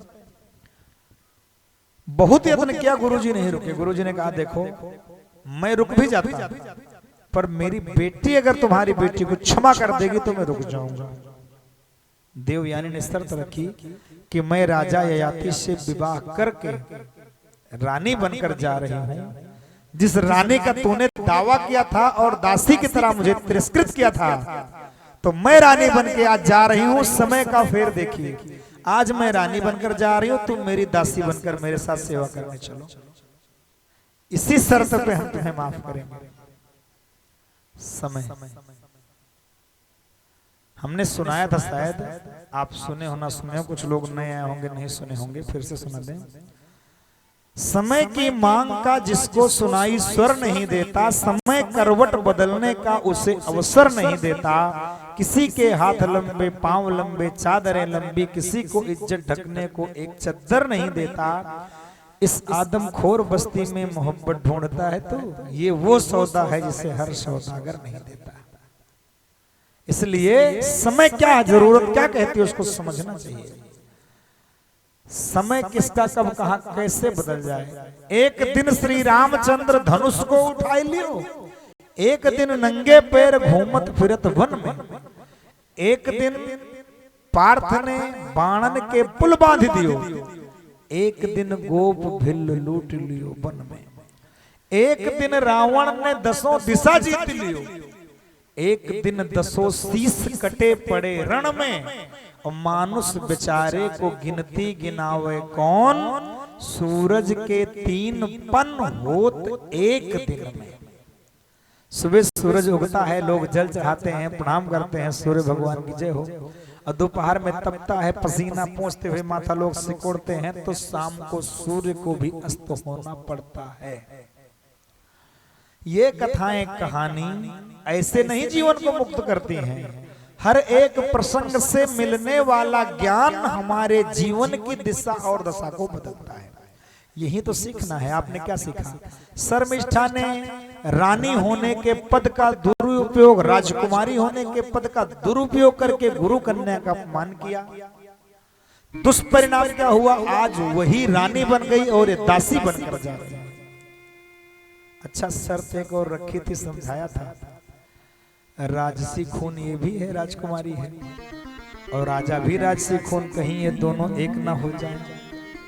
कहा महाराज मैं आपकी पत्नी बनकर चल रही हूँ, पत्नी का दर्जा हमारा ही रहेगा, भूल चूक से गलती से इस दासी को पत्नी का दर्जा मत दे देना, चोरी चुप के कहीं तुम दोनों का संबंध ना हो जाए। ख्याल रहे इस बात का। लेकिन अंदेशा कभी कभी सच भी होता है, हुआ वही जिसका डर था। समय बीतता गया, दोनों में भी संबंध बन गए, ययाति और शर्मिष्ठा में भी संबंध बना, और इतना ज्यादा संबंध बना कि उनके 3 बेटे हो गए, इसके 2 ही बेटे रह गए। देवयानी के यदु और तुर्वसु नामक 2 बेटे हुए। इन्हीं यदु से यादव कुल चला है, जिसे यादव यदुवंशी कहलाते। यादव जे रघु से राघव चला, वैसे यदु से यादव चला, रघुवंशी यदुवंशी। बस वो सूर्यवंशी है, ये चंद्रवंशी। चंद्रमा के अत्रि के नेत्रों से, अच्छा देखो अभी कैसे परिवर्तन हुआ। अत्रि तो ब्राह्मण ही है, जिनके नेत्र से अमृतमय चंद्रमा का जन्म हुआ, और चंद्रमा भी ब्राह्मणों का राजा कहा गया है, तो ब्राह्मणों का राजा है चंद्रमा। आगे राजा क्षत्रिय वंश में परिणत हो गए, क्षत्रिय संज्ञा दे दी गई। तो ययाति भी चंद्रवंशी क्षत्रिय थे। इन्हीं के एक पत्नी देवयानी के बेटे यदु थे, और शर्मिष्ठा के अनु, द्रुह्यु और पुरु थे। सबसे बड़ा बेटा पुरु। अब क्या हुआ, जब देवयानी को यह बात पता चली कि हमारे पति ने हमारे साथ विश्वासघात किया है, शर्मिष्ठा के भी ये 3 बेटे हमारे ही पति के उत्पन्न हैं, तो उसको बड़ा क्रोध आया। अपने पिता शुक्राचार्य के पास गई, सारी बात बताई, त्याग कर चली गई। राजा अपनी पत्नी को मनाने के लिए जाता है। शुक्राचार्य ने क्रोध में आकर के श्राप दे दिया कि तुमने विषय वासना बस जिस इंद्रिय की तृप्ति के लिए मेरी बेटी के साथ विश्वासघात किया है, मैं ये श्राप देता हूं कि जाओ तुम्हें भयंकर जर्जर बुढ़ापा आ जाए। बोले महाराज गलती हमारी थी, तो सजा भी हमको ही देनी थी, अपनी बेटी को सजा काहे दे दिए। अगर मैं बूढ़ा हो जाऊंगा तो इच्छाएं तो आपकी बेटी की भी तृप्त नहीं हो पाएंगी। इसलिए मेरे इस बुढ़ापे के श्राप को टालने का कोई विधान बताओ। कोई टालने का विधान नहीं है, एक ही शर्त है, एक ही विधान है। क्या? कोई खुशी मन से अपनी जवानी बदल के तुम्हारा बुढ़ापा लेना स्वीकार कर लेगा संकल्प पूर्वक, तो उससे अपनी जवानी बुढ़ापा तो बदल सकते हो। हमने पुत्र वाले श्लोक को जो बताया था ना, गोकर्ण धुंधकारी प्रसंग में, हमने कहा था आगे आएगा, यही आता है। कैसे आता है? आकर के भाई कोई बात तकलीफ होगी पिता को, तो अपने बेटों से कहेगा कि हमें तकलीफ है। आगे 5 बेटों से बताई कि बेटा अभी हमारी भोगों की तृप्ति नहीं है और जर्जर बुढ़ापा आ गया है, तो आप 5 में से कौन हमसे अपनी जवानी बदलकर मेरा बुढ़ापा लेना चाहेगा? सब बच्चों ने कहा पिताजी जब आप इतनी उम्र हो गई, भोग करते करते आप नहीं तृप्त हुए, तो हमारी तो उम्र अब शुरू हुई है, हम कैसे जर्जर बुढ़ापे को ले लें। लेकिन वही ज्येष्ठ पुत्र पुरु ने ही स्वीकार किया, पिताजी ये शरीर आपका ही दिया हुआ है, आपकी खुशी के लिए प्राण देना पड़ेगा तो दे दूंगा, ये जवानी क्या चीज है। बदल लिया। हजारों वर्षों तक भोग करते रहे, वो पिता का बुढ़ापा लिए झेलता रहा। अंत में एहसास हुआ कि मैंने अपने स्वार्थ के लिए अपने बेटों के साथ, अपने प्यारे बेटे के साथ बहुत अत्याचार किया, गलत किया, नहीं करना चाहिए था। उसकी जवानी उसे लौटा दी और आशीर्वाद दिया कि तेरे ही वंश में चक्रवर्ती सम्राट होंगे। इन सबके वंश में किसी के यहाँ चक्रवर्ती सम्राट नहीं होंगे। इन 5 में 4 जो बच रहे हैं, किसी के चक्रवर्ती सम्राट नहीं होंगे। हे पूर्व, तुम्हारे ही वंश में चक्रवर्ती सम्राट होंगे। तो इस तरह से श्री कृष्ण ने अपने पिता को राजा क्यों नहीं बनाया? वसुदेव नाना को ही, वसुदेव को ना बना के उग्रसेन को ही राजा बना दिया था कि पिता को राजा बनाया तो चक्रवर्ती राजा बनाया। चक्रवर्ती बनेगी नहीं, ययाति का श्राप, शुक्राचार्य का श्राप है, ययाति का आशीर्वाद है। ययाति का आशीर्वाद शुक्राचार्य के श्राप को बदलने के लिए पिता की बुढ़ापे को लेके जवानी का भोग किया। बाद में पिता ने अपना बुढ़ापा स्वीकार करके राज्याभिषेक करके घोषित कर दिया कि तेरे वंश में चक्रवर्ती सम्राट होंगे। पिता चला गया वन को।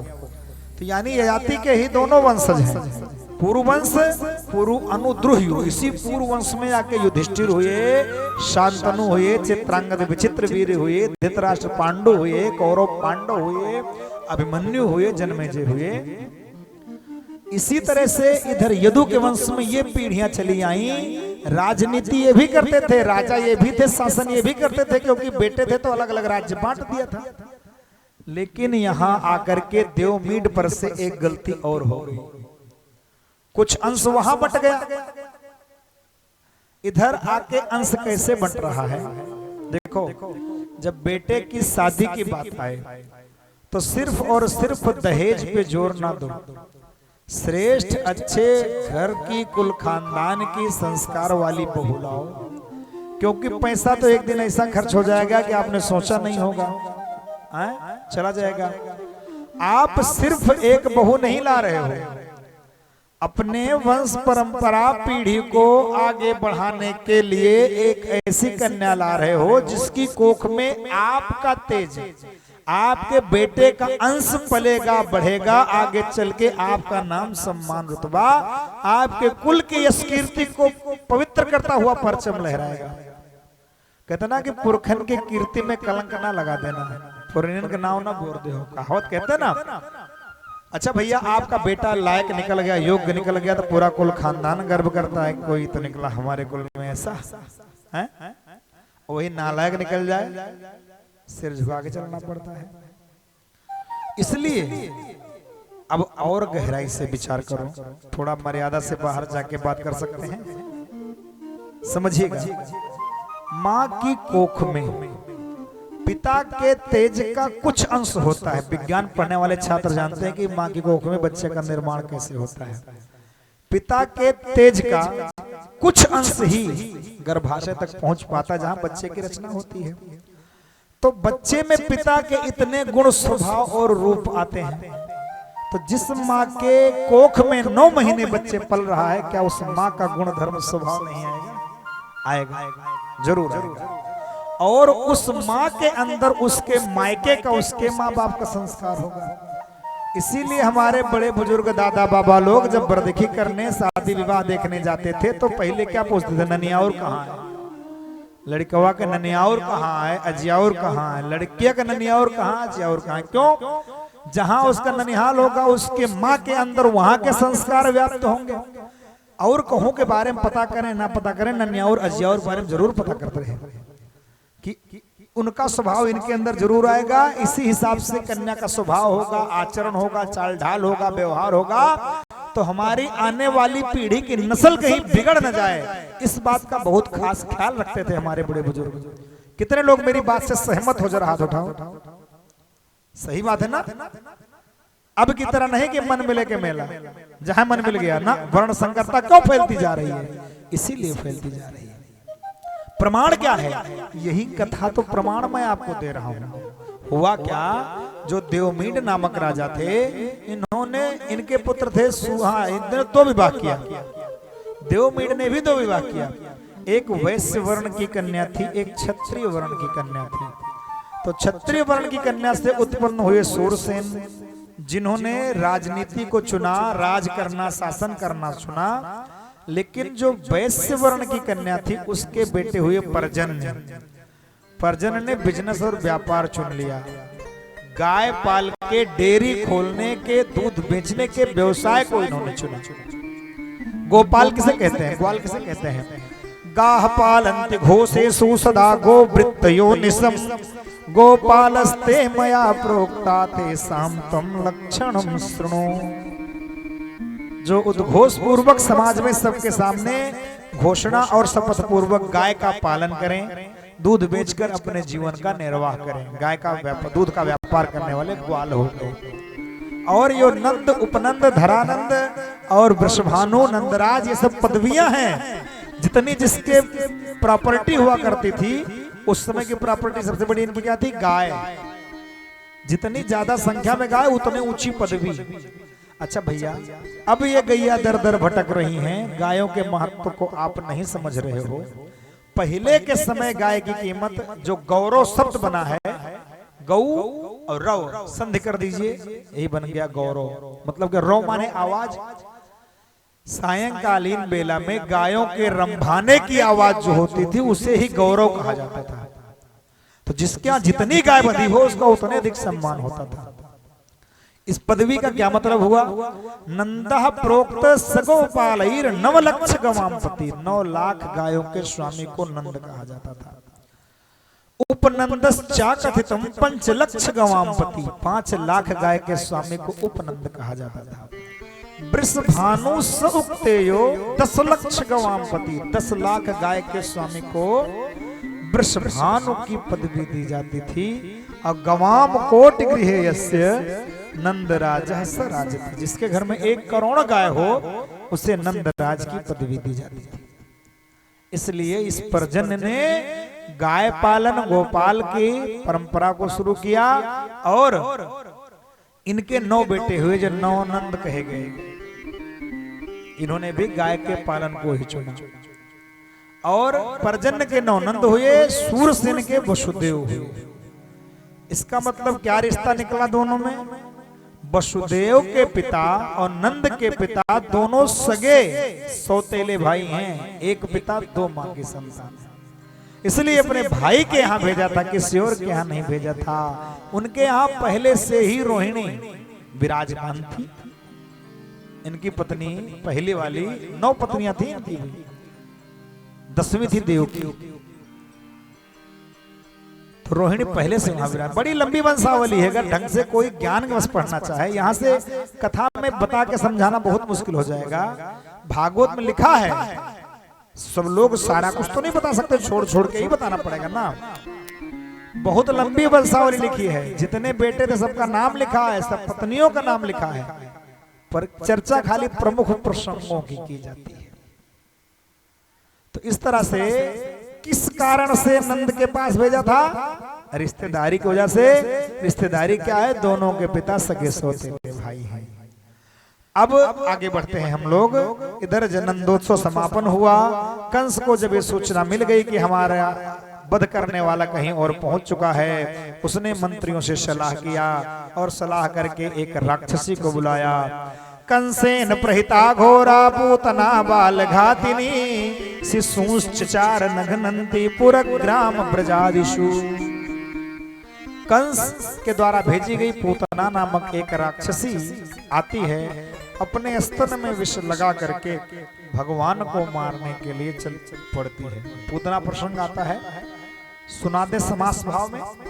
करी विषलेप चली पूतना यतना छल कीन निशाचर नारी, आवत आदर भाव भई यशोदा तब बालक गोद में डारी। आंचल के पटवोट किए बनिता छल देखी हंसो बनवारी। पीवत दूध में प्राण लियो भली राजीव नयन रजाय तिहारी। कहने के लिए तो पूतना प्रसंग पूरा हो गया, चाहे तो आगे बढ़ सकते हैं, कोई ये नहीं कह सकता महाराज जी ने पूतना प्रसंग नहीं सुनाया। सुना दिया ना। लेकिन समास भाव और व्यास भाव का अंतर आप देखते चलिए। हमें तो भैया अंतर व्यास भाव में ही आता है। जब पूतना आई, सुंदर दिव्य नव युवती का वेश बना करके आई। कुछ लोग कहते हैं मौसी का वेश बना करके आई, कुछ लोग कहते हैं कि दिव्य तपस्विनी का वेश बना करके आई और कहा कि मेरे दूध में वह शक्ति है कि जो पी लेगा कभी बीमार नहीं होगा, हजारों हाथियों का बल होगा, अजय योद्धा होगा। कौन मां नहीं चाहेगी हमारे बेटे में गुण आवे। प्यार से गोद में डाल दिया, आंचल के ओट में कर करके पहले खिलाती रही, फिर धीरे से हटा करके मुंह में दूध दे दिया। यशोदा मैया घर के काम में लग गई। अच्छा, कोई महिला कुचैला गंदा रूप बना के आवे तो कोई मना कर दे, कहाँ जा रही कौन है, देखो इतना सुंदर दिव्य रूप बना के आई है कि मना भी कौन कर सकता है। जब वो भगवान के पास आई तो भगवान ने उसको देखा नहीं, आंख बंद कर लिया। चरा चरात्मा सनिमीलिते क्षण, भगवान ने आंख बंद कर लिया। विद्वानों का अलग अलग भाव है कि भगवान ने आंख क्यों बंद की। आंख क्यों बंद की जानते हैं? तमाम तरह के भाव। भगवान सोचते हैं कि ये मुझे गोद में लेकर माँ का दर्जा दे रही है, मतलब पुत्र की तरह गोद में ले रही है, मेरी माँ का काम कर रही है। इसका पूर्व जन्म का हिसाब किताब क्या है? जरा भगवान पूर्व जन्म का हिसाब किताब देख रहे हैं। तो पूर्व जन्म में जानते कौन थी? राजा बल की पुत्री रत्नमाला थी। जब भगवान वामन रूप में छलने के लिए गए, सुंदर और प्यारा दिव्य रूप देख करके मन में वात्सल्य उमड़ा और इसने कहा कि काश ये मेरा बेटा होता तो मैं इसे गोद में लेकर के प्रेम पूर्वक अपना स्तनपान कराता। भगवान ने कहा ठीक है मां, तथास्तु, मैं आपकी इच्छा जरूर पूरी करूंगा। गोद में लेकर दूध पिलाने की इच्छा आपकी अगले जन्म में जरूर पूरी करूंगा। अब जब भगवान ने वामन से विराट रूप धारण कर लिया तो तुरंत इसके भाव बदल गए कि अच्छा हुआ कि ये मेरा बेटा नहीं हुआ। मेरा बेटा होता इतना छलिया तो दूध में जहर लगा के मार डालती इसको। भगवान ने कहा दूध में जहर लगा के पिला देती और मार डालती। भगवान ने कहा मां, आप की ये इच्छा भी मैं जरूर पूरी करूंगा, पर अगर दूध पिला दोगी तो मार नहीं पाओगी। क्यों, कैसे? अभी मैं आगे आपको प्रमाण सहित बात कहूंगा।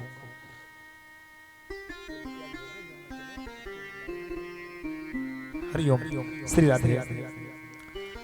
अब विचार करने की बात है।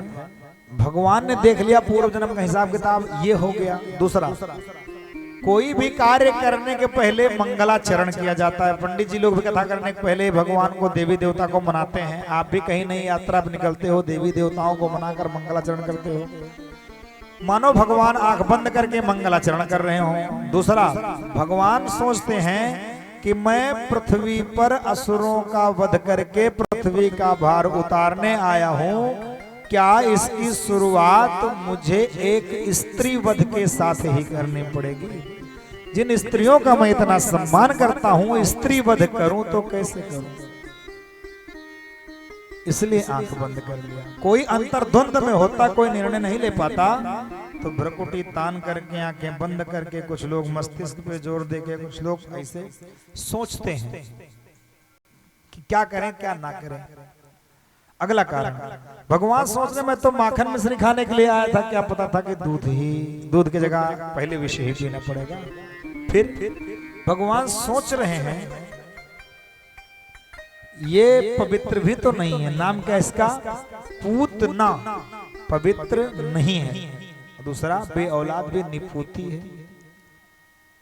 भाई देखो, भगवान की पूजा कोई स्तर तो हो ना हो, पर इतना तो जरूरी है कि पवित्र है। ये पवित्र नहीं है, अपवित्र है। अगला कारण, भगवान सोच रहे हैं एक तो ये वेश बनाकर क्या ये ब्राह्मणी का, वो भी कलंकित कर रही है, दूध पिला रही है, काम कर रही है माँ का, तो माँ शब्द को भी कलंकित कर रही है। कितने शर्म की बात है। और कारण बताया जाए कि अब कथा की तरफ आगे बढ़ जाए। अगर जिज्ञासु लोग सोचते हैं और कारण बता दिया जाए, क्या कारण था, यही सब तो आनंद है और यही तो ज्ञान है कि इसकी पहुंच कहां तक है, कितना अध्ययन है, कितनी तैयारी है कि नहीं। भगवान सोच रहे हैं कि अगर मैं इसे छोड़ दूं, जिसका दूध पीकर मां का दर्जा दे रहा हूं, उसको मारूंगा कैसे? मारूंगा तो दर्द होगी, तड़पेगी, उसका तड़पना कैसे देख पाऊंगा? दूसरा कारण, भगवान सोचते हैं अगर मैंने देख लिया, आप लोग गिनती करो कारण, हम खाली बताते जा रहे हैं कितने कारण हो गए, हमें गिनती नहीं आती, आप लोग गिनते जाओ, हम कारण बता रहे हैं। भगवान सोच रहे हैं कि अगर मेरी दृष्टि पड़ गई तो ये है मायावती और मैं हूं मायापति। मायापति के सामने माया भला कहां टिकेगी? इसका असली रूप सामने आ जाएगा तो सारी गोपिकाएं डर जाएंगी, हमारी मैया डर जाएगी। दूसरा, कहीं मैं आंख खोल के देख लूं, ढीठ समझ के चली न जाए, और सारे बालकों को मारती हुई आवी शिशु चचार न घनंती, पूरा ग्राम ब्रजादिशु नगर के सारे बच्चों को मारती हुई इधर से आई है, अगर चली गई तो आगे जाके फिर सारे मेरे बच्चों को, मित्रों को मारेगी। तो मेरे भक्तों को कष्ट पहुंचाने वाली, मारने वाली, चाहे स्त्री हो चाहे पुरुष हो, उसे बिना देखे ही मार डालना चाहिए, छोड़ना नहीं चाहिए। आखिर रामावतार में भी तो पहला वध ताड़का का ही किया था, स्त्री वध ही तो भगवान ने किया था। सही बात है कि नहीं? इस तरह से भगवान तरह तरह से सोच रहे हैं। और एक कारण सबसे खास और है, भगवान सोच रहे हैं कि मैं तो दूध पीने का स्वभाव है मेरा, मैं दूध पीने आया था तो मैं तो दूध ही पीऊंगा।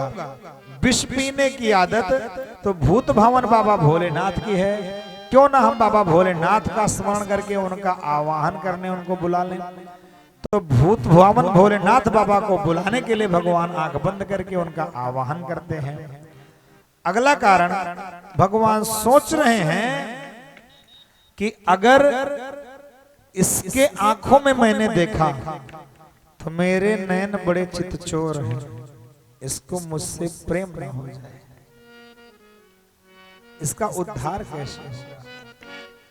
और मायावी वेश बना करके आई है। एक बार एक मायावी और आई थी भगवान के पास बनाकर वेश, सुंदरी बनकर, हालांकि सुंदर है नहीं पर दिव्य सुंदरी बनकर बनावटी में आई है। भगवान कहते हैं कि मेरे पास बनावटीपन की कोई गुंजाइश नहीं, जैसे हो वैसे आओ, मैं स्वीकार कर लूंगा। मोह कपट छल छिद्र न भावा, वो नहीं स्वीकार है।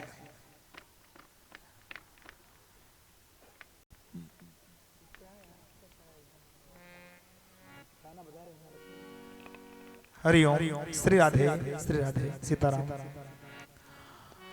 भगवान सोच रहे हैं कि अगर एक बार और एक बनावटी वेश बनाकर आई थी हमारे पास, कौन आई थी?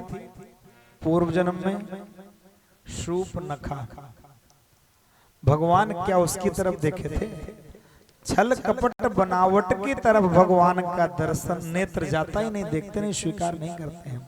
सीतई चितई कही प्रभु बाता, पूतना की ओर नहीं देखा भगवान ने, तो सीता जी की ओर देखा। जानते हो सीता की ओर क्यों देखा? भगवान क्या संदेश देना चाहते हैं? ये पुरुष और स्त्री दोनों को सीखने की बात है। राम जी के चरित्र से एक एक चीज जीवन जीने की कला मिलती है। क्या शिक्षा देते हैं इस चरित्र से राम जी? काम सीधे वोट नहीं करता, किसी की चोट लेकर वोट करता है।